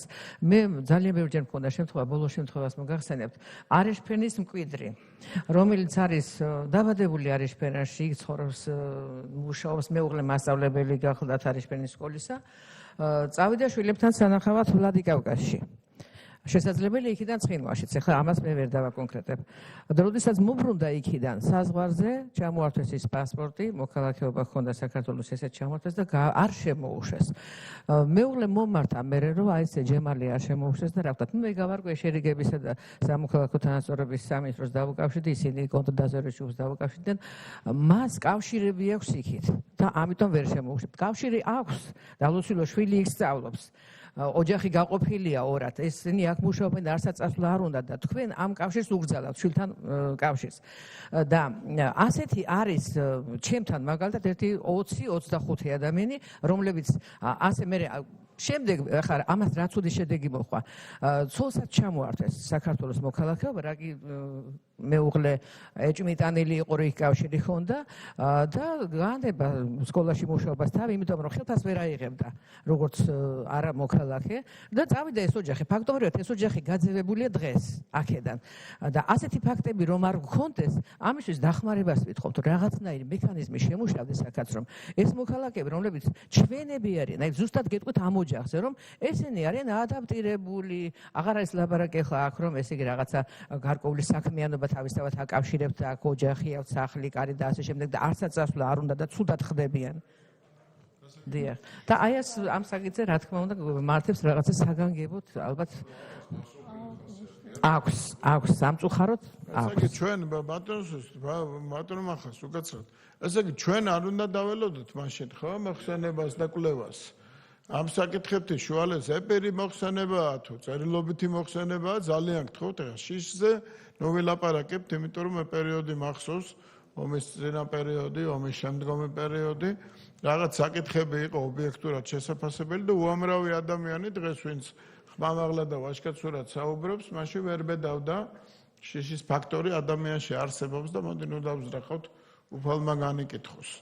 მაგრამ თემა არის ძალიან მნიშვნელოვანი, ძალიან მწვავე და საკითხები სეპირია თუ წერილობითია, მე გთხოვთ რომ უახლოეს პერიოდში პატარა მოკლე ანალიზი თითოეული გვარის მითითებით იყოს იმ კომიტეტებში, რომლებიც დღეს ერთად მუშაობთ.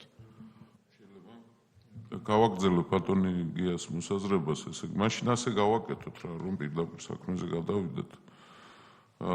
მოვამზადოთ ეს საკითხები, ბატონ გია ჩავატაროთ დახურული სხდომა, ალბათ ასე აჯობებს. აი ეს ადამიანები თუ გაბედავენ და მოვლენ და გვეტყვიან და ჩვენს იმ სამსახურებს წარმომადგენლებსაც მოვიწვევთ პარლამენტში და გავერკვიოთ ამ საკითხში და გადასაწყვეტია. თუ ასეთი მასობრივი ხასიათი აქვს ამას, ხო, ნუ ახლა ჩვენც უნდა ჩავერთოთ ამ საქმეში პარლამენტი და შეგვიძლია რაღაც პოზიტიური როლი ვითამაშოთ. ამიტომ მოვამზადოთ ეს საკითხი, ჩვენი კომიტეტები მზად არის ამისთვის. ჩვენთან კონტაქტი არ გაგიჭირდებათ და დავგეგმოთ ეს სასწრაფოდ და გადავწყვეტოთ და ჩავატაროთ ის დახურული სხდომა და მივიღოთ საერთო გადაწყვეტი გამოსავალისთვის ვიმოძრავოთ. მადლობთ. ჩვენ მზად ვართ რომ ამ ფორმატში ეს კვლევა რომელზეც ჩვენ ვისაუბრეთ არის სამართლებრივი, არის შინაარსობრივი და ფაქტობრივი გარემოებებზეც და რა თქმა უნდა 16 მარტს არის დაგეგმილი რომ ჩვენ საბოლოო სახე მივცეთ ამ ჩატარებული კვლევის პრეზენტაციას და დიდი სიამოვნებით ვითანამშრომლებთ.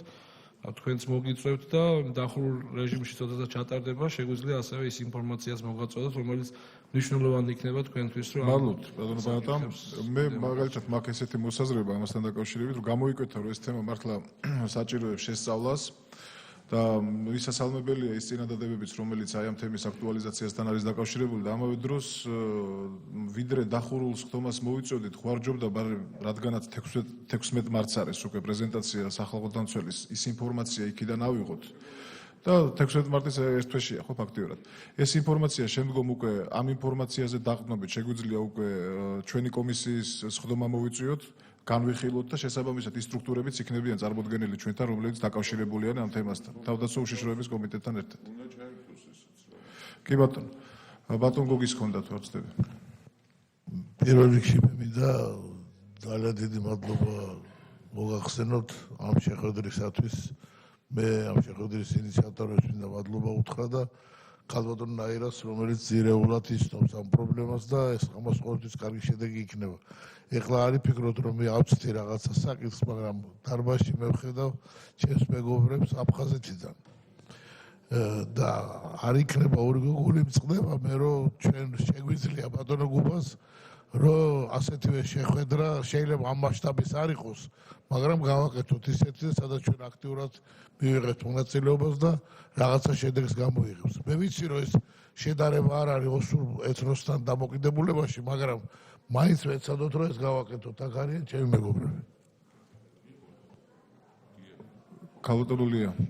მანამ ქალბატონია იტყვის ბატონ გოგი გიპასუხებთ, რომ ასეთი შეხვედრები აფხაზეთის დიასპორასთანაც მიმდინარეობს ხოლმე ჩვენი კომისიის ფარგლებში და თუ თქვენი სურვილი იქნება და არის როგორც ჩანს, ჩვენ პერსონალურად მოგიწვევთ მე ასეთ შეხვედრებს. რამოდენიმეჯერ გქონდა ასეთი შეხვედრები. ამის მერე გავითვალისწინებ და მოგიწვევთ აი ასეთ შეხვედრებს, კი ბატონო. ქალბატონია ბზენთ. დიდი მადლობა, მოგესალმებით. მე მინდა ერთი ძალიან მტკივნეული საკითხი დავაყენო, იმდენად რამდენადაც დღეს მოგვეცა საშუალება აი ამ გაერთიანებულ სხდომაზე დაგვეყენებინა ის პრობლემები, რაც უშუალოდ ოსური ენის სწავლებას და ოსური ეთნოსის, ასე ვთქვათ, ცხოვრებას ეხება ჩვენს სახელმწიფოში. ძალიან მნიშვნელოვანი საკითხი მე მიმაჩნია იმდენად რამდენადაც 2008 წლის აგვისტოს ტრაგედია ყველასთვის იყო ეს უდიდესი ტრაგედია და განსაკუთრებით იმ ოჯახებისთვის რომლებსაც შერეული ოჯახები ქვიათ. ჩემს გვერდით ზის ქალბატონი, მშვენიერი ქალბატონი, რომელიც შერეული ოჯახის წარმომადგენელია და რომლის ოჯახის ერთი ნაწილი დღეს ცხინვალში ცხოვრობს და მას 6 წლის განმავლობაში ძმა არ უნახავს. ეს ამაზე დამეთანხმებით, რომ ამაზე დიდი ტრაგედია არ არსებობს. აქედან გამომდინარე, ის ოჯახები არიან ძალიან დიდი ქების ღირსი, რომლებმაც გადაწყვიტეს იქ არ დარჩენილიყვნენ ეს შერეული ოჯახები და წამოსულიყვნენ ჩვენსკენ და ჩვენ ყველანაირად უნდა მოვახერხოთ, რომ მათ შესაბამისი და შესაფერისი ცხოვრების ღირსეული პირობები შეუქმნათ, რათა ხელახლა არ მოისურვონ მათ იქით წასვლა. მე რა მაქვს მხედველობაში, ძალიან რამოდენიმე პიროვნება ვიცი და კონკრეტული სახელებით და გვარებით მათ გარდა კიდევ არსებობენ, რომლებმაც სწავლა-განათლება მიიღეს ცხინვალში 1990-იანი წლების შემდეგ, როგორც უკვე დამოუკიდებელ რესპუბლიკაში. და ჩვენი განათლების სამინისტრო ამ დიპლომებს არ აძლევს ლეგიტიმაციას. ფაქტიურად მათ არ აქვთ თავიანთი შესაბამისი განათლების მიხედვით მუშაობის საშუალება. ეს პირდაპირ ადამიანის უფლებების დარღვევაა და მათი დისკრიმინაცია, ასე ვთქვათ. რამდენჯერმე დავაყენეთ ჩვენ ეს საკითხი და განათლების სამინისტროდან ასეთი პასუხი ჰქონდა, რომ მათ ხელახლა ჩააბარონ ეროვნული გამოცდები და ისწავლონ. ეხლა 22, 23, 25 წლის ბიჭი დღეს ვერ ჩააბარებს ეროვნულ გამოცდებს და ხელახლა სწავლას ვერ დაიწყებს ის უმაღლეს სასწავლებელში. ამიტომ მე ვფიქრობ, რომ უნდა შემუშავდეს რაღაცა მექანიზმი, რომელიც აი ამ დიპლომების ლეგიტიმაციას, ასე ვთქვათ, დაადასტურებს. რადგან ესენი არ დარჩნენ საზოგადოებისთვის ძალიან მიუღებელ და ასე ვთქვათ, ზედმეტ ნაწილად. ასე არის ფიქრობ. მადლობთ ყურადღებისთვის. მადლობთ.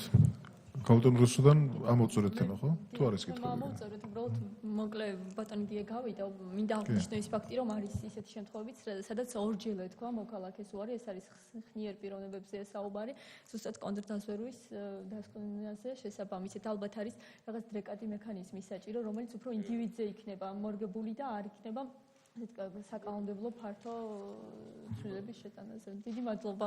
მადლობას გიხდით მოსმენისთვის, ყურადღებისთვის. დიდი მადლობა თქვენ. თემა როგორც ჩანს აქტუალურია და როგორც შევთანხმდით სახალხო დამცველის წარმომადგენლებთან 16 მარტისთვის იქნება პრეზენტაცია და შემდგომ უკვე ჩვენ კომისიაზე განვიხილოთ იმ პრეზენტაციის შედეგებიდან გამომდინარე პრობლემატიკა. და დავამატებ, თუ შეიძლება თუ ეს დახურული შეხვედრა იქნება და თუ თქვენ სურვილი გექნებათ კონკრეტულ ადამიანებთან შეხვედრა რეგიონებიდან, მათ შორის ჩვენ შეგვიძლია რომ რამდენიმე ადამიანის ჩამოყვანა უზრუნველყოთ. კარგი იქნება ნამდვილად. კეთილი. მაშინ ბზენთ. მე გახლავართ უკრაინიდან აქედან გაქცეული 90 წლებში. სამი შვილი წავედით აქედან. ჩემი მეუღლე გახდა ამდენი უბედურების მიერ 2013 წელს საქართველოს მოქალაქე.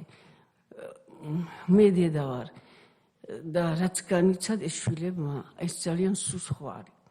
ამის თქმა სუსხვარი. და ბიჭი მყავდა უმცროსი 9 წლის რო წავიდა აქედან და დაემართა ნოსტალგია. ისე რომ ბავშვი გაგიჟებული იყო ვერ იტანდა სკოლაში. ბავშვებს გვიროდა გიორგი მინდა მე ისე იყო რომ ჩამოიყვანეთ აქედან ქართველი ბავშვი და იმასთან ერთად თორე ვერ იტანდა. ეხლაც ჩამოვედი მე აქ ბინის საქმეზე ჩამოვედი და ჩემს სერგო ქვია. არ მოიყვანა ცოლი 35 წლისაა და ჩამოვიდა აქ და მეუბნება დედა დამტოვე 1-3 თვე გავძღე და მერე წავალ აქედან. რატომ გეუბნებით ამას? აი თანამემამულიობა რას ნიშნავს? ეს მინდა კარგად გავიგო. მერე რა მამამისი ხო არის აქ, არა? ეს თანამემამულება თანდათან ამბავშმა ისე აღიქვას. რა უცბად გახდეს მოქალაქე, ეს დიდი პასუხისგებლობა. ჯერ აი ამ სიყვარულით და აღიქვას ამბავშმა, რომ ეს მართლა ამ მიწის ნაწილაკია. აი მაშინ ჩამოვა და მაშინ თქვენ სწორი ბრძანით, მე ასე მგონია, მაშინ გადაწყვიტოს, რომ არა ეს არის მისი ადგილი და აქ არის მისი ფესვები. მე ასე მგონია, რომ მაგას ექნება მგონი სტატუსი, რომ ჩამოვიდეს როგორც თანამემამული, შეიცნოს თავის თავი, შეიცნოს ეს ერი, შეიცნოს ეს მიწა როგორ არის თორე. ასე დღეს მოეწონა ხვალ გაიქცა ეს ბიზნესი არ გამოვიდა და ისე არ შეიქმნება ეს ფესვები. მე ასე მგონია, რომ სწორე გავიგეთ თუ არა, შეუძლია ჩემთვის იყოს აქ თანამემამული და შევიდეს საერთოდ თავის ამხანაგებთან თანამებთან ურთიერთ იმან იქ დაპატიჟოს, ამან ისინი აქ ჩამოვიდონ და აი ამას მე მგონი ერქმევა გასაღები და ფესვები ურთიერთგაგებისა. სწორე გავიგე, მე არ ვიცი, მე ძალიან თანახმა ვარ თანამემამულობის სტატუსზე. სწორედ აი ამას გულისხმობს თანამემამული სტატუსი. მაგალითად იცით თქვენ, რომ ფერეიდანში ცხოვრობს 400 წლის წინ გასახლებული ქართველობა, მათ აქვთ თანამემამული სტატუსი, შემოდიან უპრობლემოდ ქვეყანაში, არანაირი პრობლემები არ აქვთ. თანამემამული სტატუსი არის აი წინა პირობა მოქალაქეობის აღების. ახლა მერე არის ინდივიდუალური გადაწყვეტილება. ახლა ადამიანი თუ გადაწყვეტს, რომ ის გახდეს საქართველოს მოქალაქე, ბუნებრივია, მას ამაში ხელი არ შეეშლება, ოღონდ სხვა ქვეყნის მოქალაქეობაზე უნდა თქვას უარი მომენტში. როცა აღიქვას თავის თავს, რომ მართლა რა თქმა უნდა. აი ჩემი შვილიშვილებიც ასე უნდა აქ და მე მგონი ასე ჯობია, რომ გაიგოს ვინ არის, ნამდვილ სინამდვილეში ვინ არის. მათი სამშობლოა ეს ქვეყანა. კი, ეს აქ შიგნიდან გამოძახილი და რა ვიცი, მე დიდი მადლობა ქალბატონო. დიდი მადლობა. ჩემი შვილები ძალიან კარგად მეტყველებენ ქართულ ენაზე, ძალიან კარგად. ჩემი შვილები გარეთ გველოდება და მოისმენთ მაგის. მე ამაზე ლაპარაკი და ტრაბახი არ შეიძლება. კარგად ლაპარაკობენ რუსულად, კარგად ლაპარაკობენ უკრაინულად და ოსური ესმით. როგორც საქართველოში გარდილი ქართლოს. მადლობთ ქალბატონო. ძალიან საინტერესო იყო თქვენი ეს ემოციებიც მართლა გულთან მისატანი იყო. მე ვფიქრობ, რომ ეს საკითხი კარგად უნდა შევისწავლოთ, იმიტომ რომ როდესაც საქართველოს მოქალაქეობაზეა საუბარი, შეიძლება საქართველოს მოქალაქეობის მიღებასთან ერთად დაკარგოს იმ ქვეყნის მოქალაქეობა და უშუალოდ საიდანაც ბრუნდება. ამიტომ იურიდიულად ეს ყველაფერი ჩვენ უნდა გავიაროთ კარგად და სწორედ ამიტომ იქნება, რომ სახალხო დამცველის ინსტიტუტი, მათი იურისტები, ჩვენი იურისტები ერთობლივად ამ თემაზე ჩამოყალიბდებიან. და შესაბამის გადაწყვეტილებასაც მე მომზადებული საკითხი გავიტანოთ სხდომაზე, დახურულ სხდომაზე, დავხუროთ უშუალოდ და თავდაცვის კომიტეტთან ერთად და მივიდეთ გარკვეულ გადაწყვეტილებამდე. შევთანხმდით, ხო? ამოწურეთ ხო ეს თემა? მადლობთ. მე მინდა ვთხოვო ბატონ თენგის გაგლოევს რესტიტუციისა და უსური სათვისტომოს შესახებ მოხსენებით გამოგზავნეს.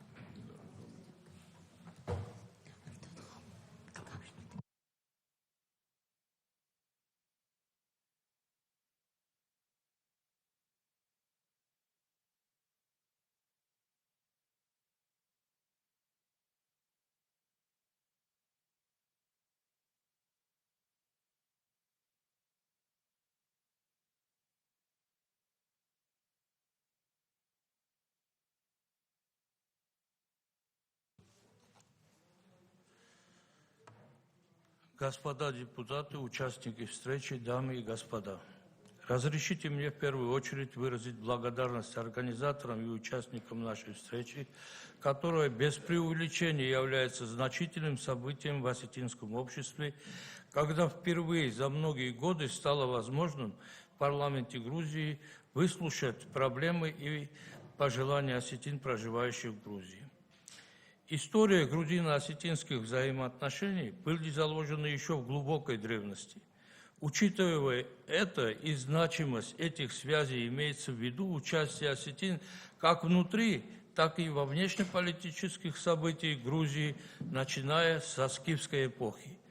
Трудно назвать сколько-нибудь крупное мероприятие за этот период, в котором бы не принимали участие осетины. С начала XI века между правящими династиями Грузии и Осетии возрождается практика династических браков, гарантировавших ту эпоху сотрудничества и взаимную поддержку, которая наивысшего расцвета грузино-осетинских дружественных отношений достигла при царствовании дочери Георгия III и Бурдухан, царицы Тамары, которая вторым браком была замужем за осетинским царевичем Давидом Сославом.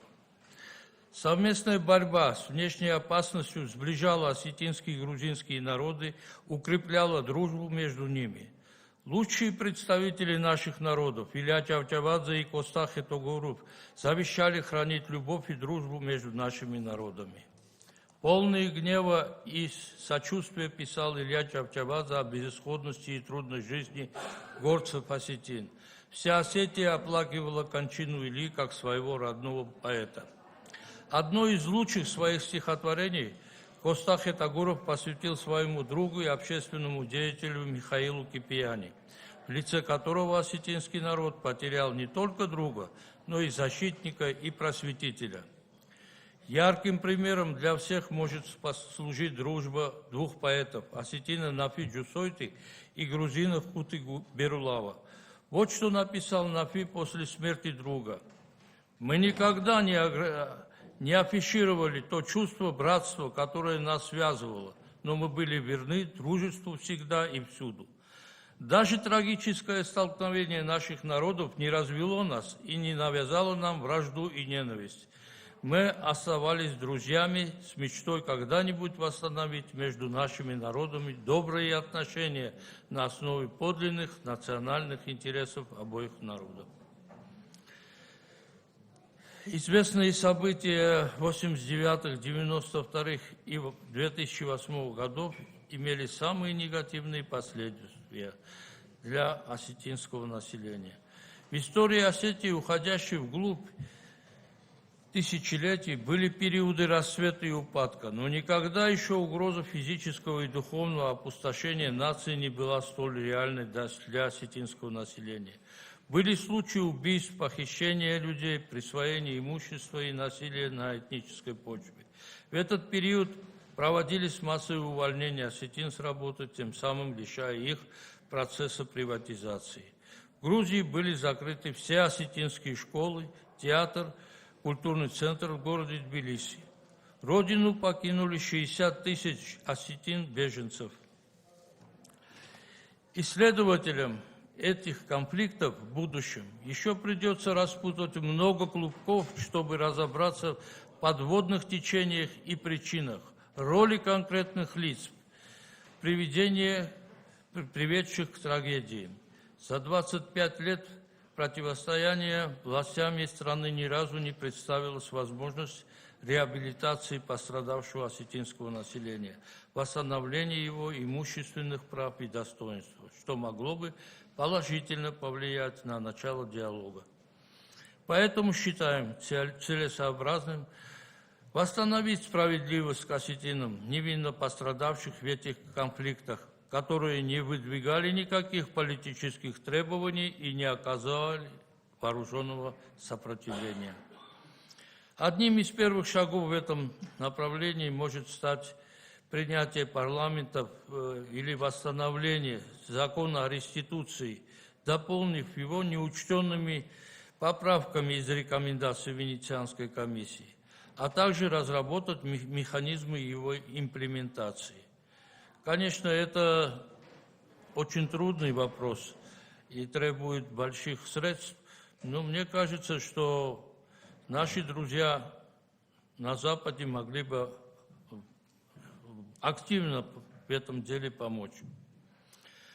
Мы уверены, что в ссоре с соседями долго жить безнравственно и бесчеловечно, поэтому надо искать дорогу к миру, спокойствию, добрососедству во имя будущего наших народов. Путь к гражданскому миру между народами долг и тернист, но в природе нет и не может быть иного разумного выхода. Спасибо. Алут. ზედოდომი ბოლო ნაწილს, მაგრამ ვიც პათოსი გასაგებია განცხადების. კარგია ეს განცხადება უნდა იყოს გასაკვირველი რუსულათაც, საერთო გასაგებიანითაც. მე ვფიქრობ, იმენებზე განსაკუთრებით მნიშვნელოვანია დოკუმენტის შექმნაც, საუბარიც, რომელიც ჩვენ წინაპრებს ახასიათებდა და მე ვიცი, რომ თქვენს კარგად ფლობთ. ქართულათაც და ოსურათაც. რუსულიც საჭიროა ალბათ რაღაც გარკვეული მიზეზების გამო ადამიანებს უფრო ხელმისაწვდომი იქნება ის აზრი და პათოსი, რაც დევს. ასე რომ კარგი იქნება რომ ეგ პროექტი კიდევ ერთხელ გავიაროთ, განვიხილოთ და თუ თანამშრომლობა იყოს, მივცემთ ამას ძალიან ესეთი განსაკუთრებულ პოლიტიკურ შეფერილობას, მაგრამ ადამიანის უფლებების თვალსაზრისით სახალხო დამცველის ოფისმა, არასამთავრობო ორგანიზაციებმა კიდე სხვებმაც გარდა ავტორებისა, კარგი იქნება რომ ამას გადახედონ. ჩვენ მაინც ასე თუ ისე პოლიტიკური ორგანიზაცია ვართ და იმ ხალხს, ვისაც გვინდა ჩვენი სიტყვა გავაგონოთ, ალბათ ჩვენ ცალკე კიდე ჩვენი განცხადებითაც უნდა მივმართოთ. ასე რომ გასათვალისწინებელია, კარგია, მაგრამ თემა თვითონ რო არ დარჩეს დღეს ამ დარბაზში, ამაზე საფიქრალია. დიდი მადლობა. ვალოთ, კითხვები თუ აქვს იმას.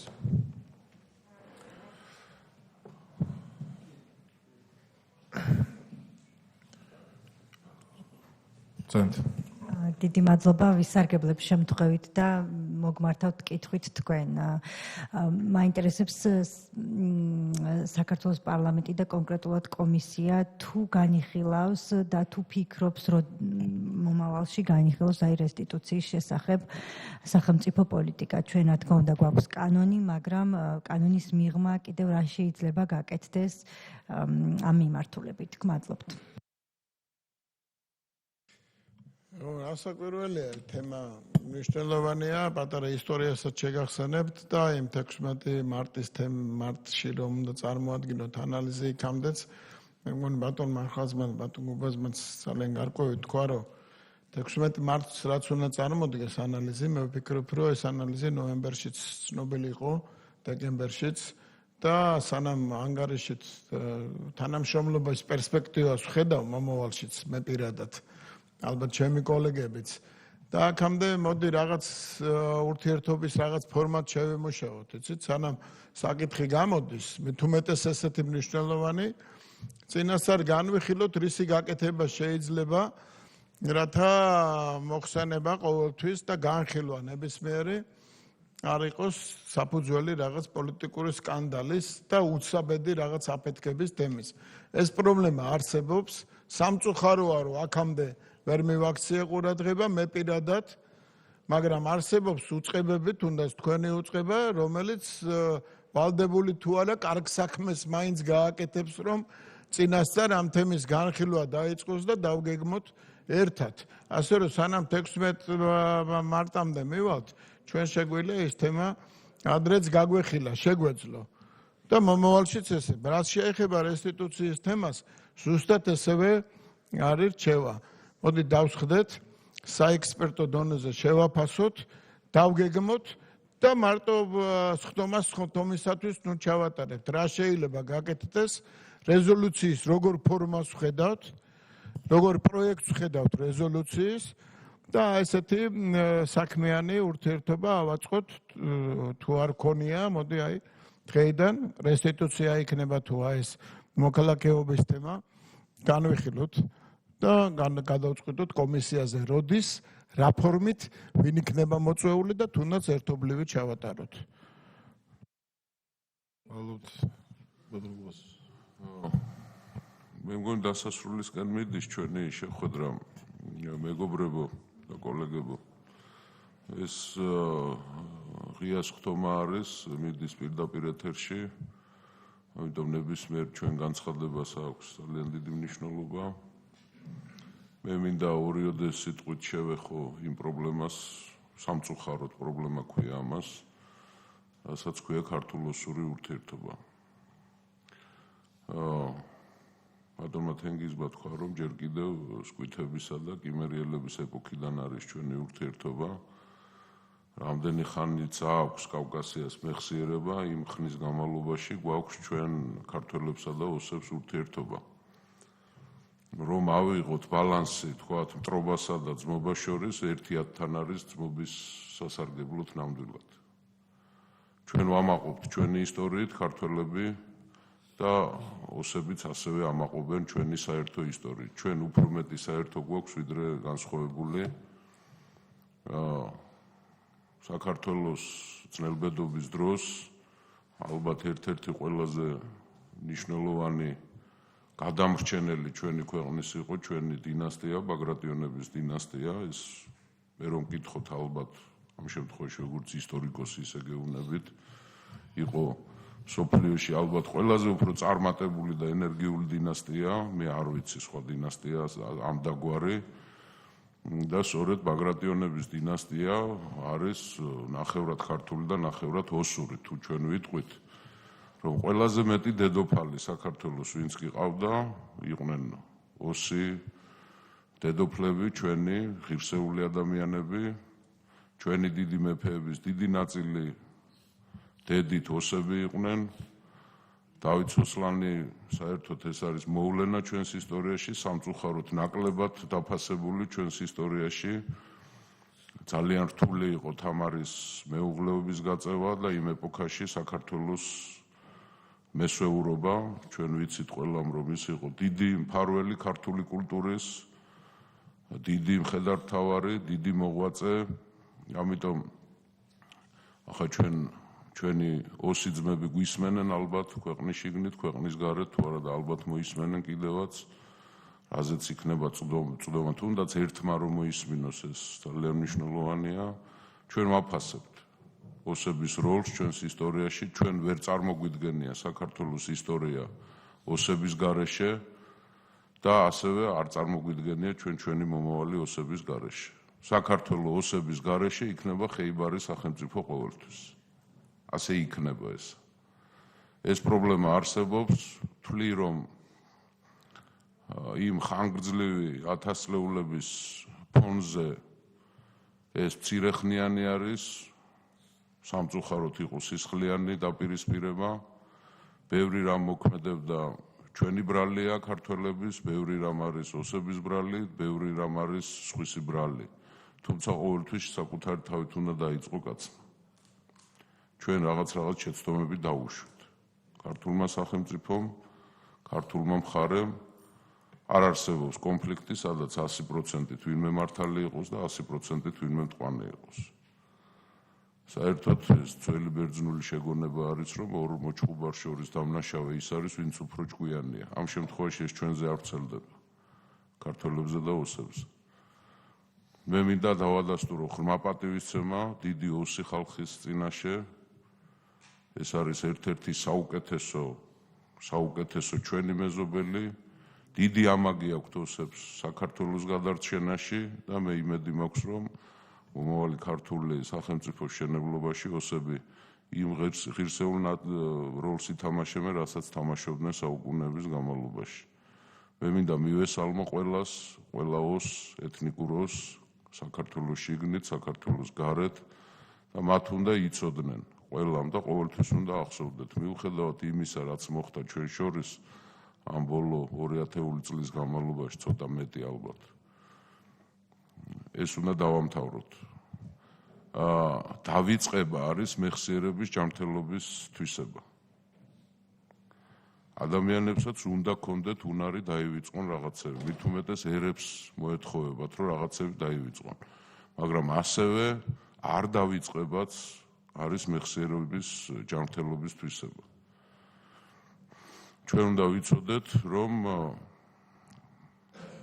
ოსებისთვის საქართველო არის სამშობლო. იმ ოსებისთვის, ვინც აი ასეთ პრობლემებში არიან, ქალბატონის გამოსვლა ჩემთვის იყო ძალიან ემოციური, რომ ამ ქალბატონის შვილებს ძალიან გაუჭირდათ აპრობაცია სხვა ქვეყანაში. ჩვენ სხვა სამშობლო არ აგვაქვს, ესაა ჩვენი საერთო სახლი, საერთო ქვეყანა, საქართველო ქვია ამას, ასე ჩამოყალიბდა და ასე იქნება.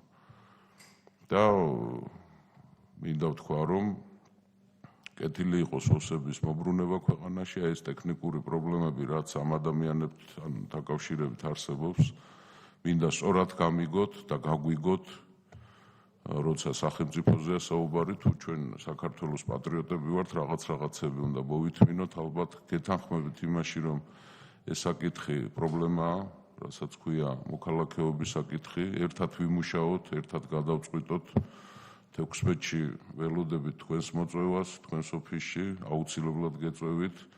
მერე იქაც შეიძლება რაღაცები ერთად დავგეგმოთ და ერთი რამე მინდა იცოდეს ყველამ, ამ ქვეყნის მოყვარემაც და ამ ქვეყნის მტერმაც, რომ ქართული სახელმწიფო, დღევანდელი ხელისუფლება, მომავალი ხელისუფლებები, ყველანი ვიქნებით ორიენტირებული იმისათვის, რომ ოსების ინტეგრირება მოხდა, არა ასიმილაცია, რაც გამორიცხულია და ამის მცდელობაც კი არ ქონია ჩვენ არასდროს, მე ვამბობ ძველ ისტორიას, არა ასიმილაცია, არამედ ინტეგრირება უნდა მოხდეს ოსების ქართულ საზოგადოებაში და ქართული სახელმწიფოს მშენებლობაში. დიდი მადლობა.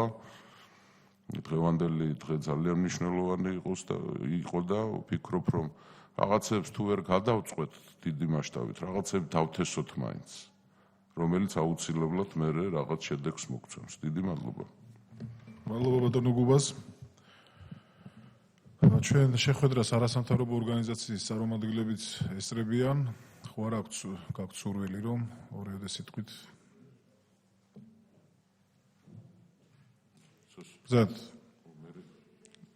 ძალიან კალბატონი იულია და მე ბატონი კრის. დიდი მადლობა. მე ძალიან მოკლე რემარკა მაქვს რესტიტუციის კანონის შესახებ და მოქალაქეობის შესახებ. ძალიან მნიშვნელოვანია რომ ეს თემები გაჟღერდა დღეს.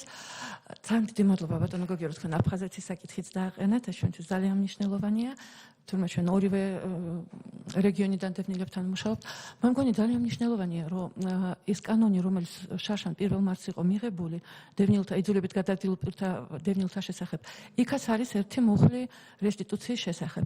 ამაზეც რო იყოს მსჯელობა, რას ნიშნავს ეს ჩვენი კანონის კონტექსტში და რაც ეხება მოქალაქეობას, ასევე დევნილებზე მინდოდა რომ ვთქვა, რომ 2008 წელს ჩვენ ძალიან გაგვიჭირდა მაშინ, იმიტომ რომ ადამიანები, ვისაც ჰქონდათ რუსეთის მოქალაქეობა და ვინც იყვნენ ძირითადად ცოლები ქართველების, თუ მეუღლე იყო დაკარგული, დაყუპული ან გაქცეული ვთქვა და ბევრი ასეთი შემთხვევა ჰქონდა და ეხლაც არიან ასეთი ადამიანები, ვისაც არ აქვს მიღებული სტატუსი ზუსტად ამ გულისთვის. დიდი მადლობა, ესეც რომ მივიღოთ მხედველობაში. მადლობთ, ბრძანეთ ბატონ უგრე. დიდი მადლობა მოწვევისათვის. მე ხაზს უსვამ მნიშვნელობას 5 კომიტეტის მიერ ორგანიზებულ ამ შეხვედრას და ნამდვილად სამამულო საქმეები იყო განხილული და მადლობას ვუხდი ყველას, განსაკუთრებით იმ პარლამენტის წევრებს, რომლებმაც ბოლომდე ესე ვთქვათ მოიცალეს და აქ არიან, განსაკუთრებით მინდა ბატონ გოგის გამომეხმაურო, იმიტომ რომ ისიც სოხუმელია, ისევე როგორც მე, დარწმუნებული ვარ ამაში, ბევრი საქმეები უკეთებია სოხუმში. მინდა ხაზი გაუსვა რას, პირველი, დიდი მადლობა იმისათვის, რომ მაღალი ჩართულობა არის უზრუნველყოფილი დღეს აქ. და ამ პროცესში ჩართულია როგორც სამთავრობო, ასევე არასამთავრობო, საპარლამენტო და ასევე წარმომადგენლობითი ორგანიზაციები.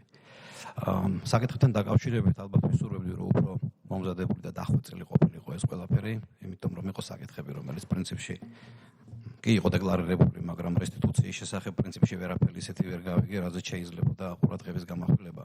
და მე შემოვდივარ ახლა წინადადებით, რომ ამ საკითხთან დაკავშირებით შევქმნათ რაღაც კონცეფცია. რესტიტუცია თუ სხვა თემაა, ძალიან რთული თემაა. ასეთ რთულ თემებს უცა ვეჭიდებით, ვფიქრობ, რომ მას ჭირდება ძალიან სერიოზული ანალიზი, რა რესურსები არსებობს ქვეყანაში იმისათვის, რამე თუ აფხაზეთის მიმართებაში ეს საკითხი არამედ თუ მოუგვარებელი დაძრულიც კი არ არის ჯერ ეს ერთი. მეორე, მე ვფიქრობ, რომ ამ ადამიანების ინტეგრაცია მნიშვნელოვანია იმ პროგრამებში და სახელმწიფო პროექტებში, რომელიც არის დღეს საქართველოში უკვე დაწყებული და ასეთი პროგრამა ძალიან ბევრია, ეს ექნება სოციალურ მიმართულებას. ეს არის სოფლის მეურნეობის კუთხით, ეს არის ეკონომიკური განვითარების კუთხით. ეს ყველაფერი არის გამოსაყენებელი. ვამბობ და ვაღიარებ, რომ ამ დარბაზში 12 წელი არ შემოვსულ პრინციპულად, დღეს ეს ჩემი პირველი შემოსვლა ამ დარბაზში და ვამბობ, რომ ძალიან ბევრი და სასიკეთო, კარგი პერსპექტიული პროექტები დაიწყო ქვეყანაში, მაგრამ მას სჭირდება მაღალი ჩართულობით შედეგამდე მიყვანა და გაყვანა. ჩვენ მხარს დაუჭერთ ყველა ამ პროექტს, ქალბატონ იულიას მე ვეთანხმები და ვიცი, რომ ის მუშაობს როგორც აფხაზეთის ტერიტორიაზე, როგორც ჩვენი ორგანიზაცია, ასევე ცხინვალის რეგიონში და ბუფერული ზონის სოფლებში ჩვენ ვართ კოლეგები, ძალიან ბევრი პროექტები გვაქვს, მათ შორის დღეს მიმდინარე პროექტები გვაქვს, როგორც ოკუპირებულ ზონაში, ასევე ეგრეთ წოდებული ბუფერული ზონის სოფლებში და გვაქვს გამოცდილება, გვაქვს გარკვეული წინადადებები, რომელიც შეიძლება შეიძლება სოციალურ-ეკონომიკური განვითარების პროექტებს დაუკავშიროთ. ყველაზე დიდი პრობლემა დღეს არის ის, რომ ჩვენ არ აგვაქვს იმ თემთან, ჩვენს იმ მოქალაქეებთან წვდომა. არ არის უხილავი გვირაბები, რითაც შეიძლება გახვიდე და კონტაქტი დაამყარო. არ არის ის საცალფეხო ხიდები, რითაც შეიძლება გადახვიდე. სამწუხაროდ ეს ზონა არის ჩაკეტილი. აფხაზეთთან მიმართებაში უკეთესი მდგომარეობა გვაქვს ჩვენ. იქ რამოდენიმე არასამთავრობო ორგანიზაცია მუშაობს, რამოდენიმე პროექტი ხორციელდება, მათ შორის საერთაშორისო ორგანიზაციების და სტრუქტურების. ამიტომ ვეცადოთ იმ ადამიანებთან ადამიანური ურთიერთობების დამყარება, რამოთ მხოლოდ ეს აამაღლებს ნდობას ჩვენ შორის, რომელსაც სპეციალურად კეტავენ და ხელს გვიშლიან აი ამ ნდობის ასე ვთქვათ კვლავ აღდგენაში. დიდი მადლობა ბატონო სოსო. სტანდ.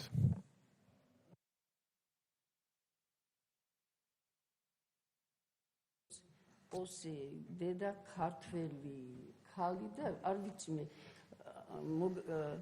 რა მჭირდება და როგორ შეიძლება ჩემი აზრით ჩვენი ურთიერთობა უფრო გასაღები მე მგონი დღეს თქვენ ხელში არის გასაღები ის გასაღები რომელიც ჩაკეტილია დღეს ღმერთმა მოგცათ ეს გასაღები და მომიცით გასაქანი გითხრათ რატომ ვარ აქ ჩამოსული და რას ვხედავ ამ გასაღებში სკენ მიდის მაგრამ დაახლოებით რამდენი წუთი გჭირდება თქო ბატონო ბევრი ხანია და კი ბატონო მოვზანეთ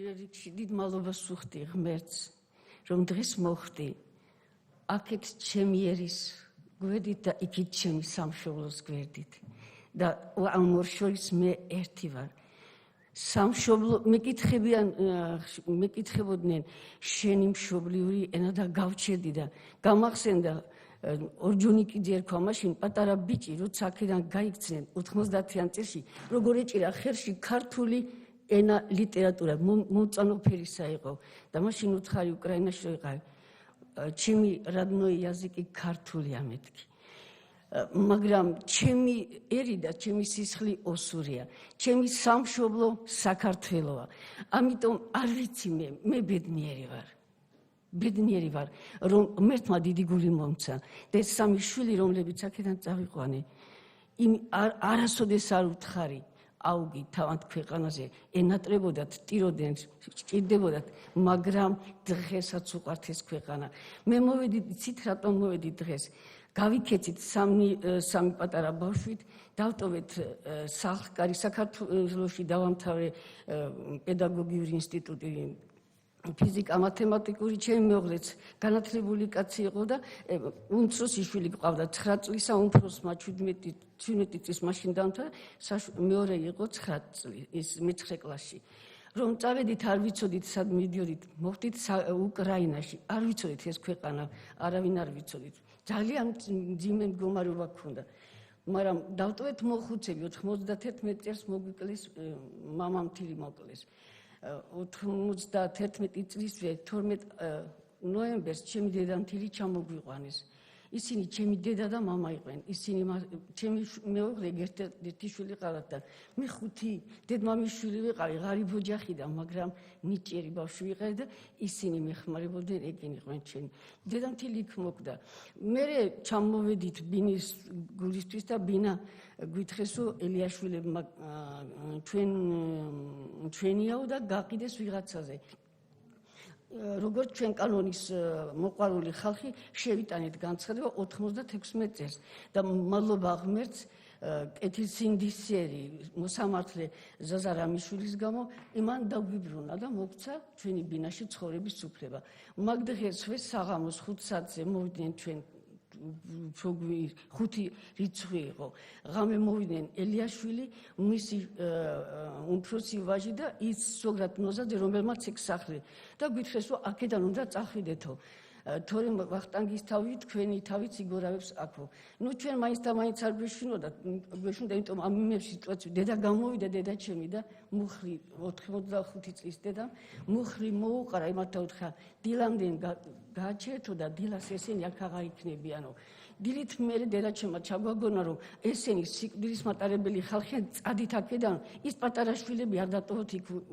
გავიქეცით 6 საათზე გორში ვიყავით და არ ვიცი მე უკაცრავად შევედი ტუალეტში რომ გამოვედი ჩემი ქმარი იყო გაშეშებული მთელი საბუთები ამოყრილი იყო პასპორტი წაღებული იყო სამხედრო ბილეთი და ის რა ქვია მართვის მოწმობის ბილეთი და ისინი იყო ამოხეული სურათები და შუაზე გადაფხეტილები ის გაშეშებული იყო არაფერი არ შეიძლება მოთხარა მოვიდა ვიღაც არ ვიცი მადლობა ღმერთს ამ ხალხისათვის და მითხრა წადიშვილო აგერიქად გასცხინვალის და როგორმე გაიყვანე შენი მეუღლე წავიყვანე იქიდან მე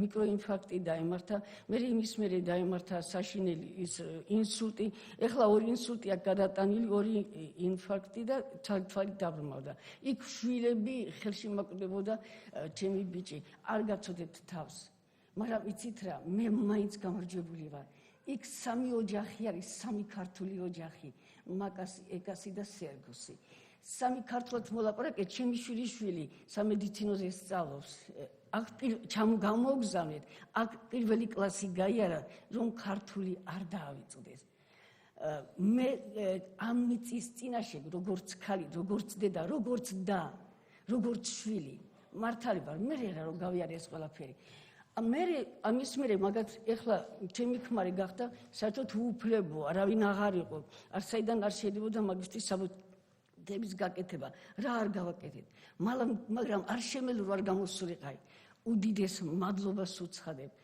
ახალ მთავრობას ღმერთისაგან ახართ ღმერთის ხელია თქვენ ხელში სადაც სამართალია არ გაჩნდება სამართალი ღმერთის არის უბრალოდ ჩემი ქმარს გამომისცეს ის რა ქვიან აღუდგინეს საქართველოს მოქალაქეობის პასპორტი და მაშინვე დაწერა განცხადება რაღაც წერინდით ჩემს სახელზე რომ მინდობება და ჩამოვედი აქ ჩამოვედი და ნახე რომ ამათმა გააკეთეს ეს ელიაშვილებმა ხელმეორედ საკასაციოში წაიღეს ეს ყველაფერი ჩვენ არ ვიცით თქვენ ნახავთ აქ საბუთები როგორია ყველაფერი არის უკუმართ და დაწყევლად გაკეთებული რომ ჩაიხედოს ადამიანმა როგორ უნდა მოძებნო ის მკვდარი ჩვენი პაპა რომელიც ომის მონაწილე იყო და პირქვე გაიგუდა და ამაზე აგებული ეს ყველაფერი აქედან ხო არ მოვაკურთხევა აქედან წევლა მოდის ერთ რამეს მხოლოდ ხო ეხლა ჩამოვედი რომ დავიბრუნო ეს ბინა საკასაციო იმაშია ჩვენი საბუთები დაიგვიანეთ მაგრამ როგორ უნდა ჩამოსულიყავთ ეს ღმერთის საქმე ერთი რამე მინდა მე არ ჩამოვედი რომ გული მოვიფხანო იმიტომ რომ გული არ გავაქციანებინი არ ჩემ თავს არ ჩემ შვილებს იცით რა მინდა ბევრი ჩამოვიდა იქიდან მეძახდნენ ჩამოდიო საკაშვილიო ეგრევე აძლევს ბინებსაო ასე არა მე რა რომ მისცა ბინები მე რა რომ მისცა რაღაცები აიღეს და წაიღეს იცი რა ქნეს წართმეული ისევ წართეს და წავიდნენ მე ასე არ მინდა ძმებო არ მინდა ასე ოსებო იქნება მე მასაც ვამბობ იცით რა მინდა მე მინდა რომ აი ამით მე ვიყო და ჩემი ოჯახი ჩემი შვილების სიყვარული იყოს გასაღები და დამანგრეველი ძალა აი იმ ღობეებისა რომლებიც ჩვენ შორის არის და იცით რა სავხედავ როცა ორი კვირა რაც იმაში ვარ ღმერთის წინაშე ლოცვაში რა არის მე არ უნდა მივიდე და ელიაშვილის შვილებმა და ჩემ შვილებმა ერთმანეთს ხელი უნდა ჩამოართვან ერთმანეთს ხელი ჩამოართვა რომ აი ეს მიწა რომელზეც ავდგავართ აღარ დაირღვეს რომ ეს ისინი რა ქვიან გადმოგდებული ის ქართულად იმდენად ფესვები რომელიც არის ჩემი შვილიშვილები და კიდევ სხვა შვილები იმათმა გააგრძელონ და ბოროტობა ბრუტებით კი არა რომ ჩამოვიდე აქ რომ მეძახით რომ ჩამოვიდე სახლი რომ წავართო და იმ სახლში ვიყო და გამოდიოდეს ჩემი შვილი და შვილიშვილი და აი ის იყო აი ეს სახლი რომ წაგვართვა აი ის იყო პაპამ რომ მე ამათმა ბავშვებმა არიცია რა მოხდა ეხლა კიდე ვინც ცხოვრობს იქ ზანაძეების ბავშვები ეხლა ისინი თქვენ აი ეს ოსები არიან აი ეს ოხრები ამათ წაგვართვის და დაგვტოვის გარეთ ასე ნუ გააკეთებთ ნუ აჩქარდებით ჯერ ერთი ფულიც არ არის საქმე ფულზე არ არის ძმებო საქმე არის რომ გავხსნათ ის და რაც გონია რუსეთი იქნება თუ იმათმა ჩვენგან ისწავლონ როგორ შეიძლება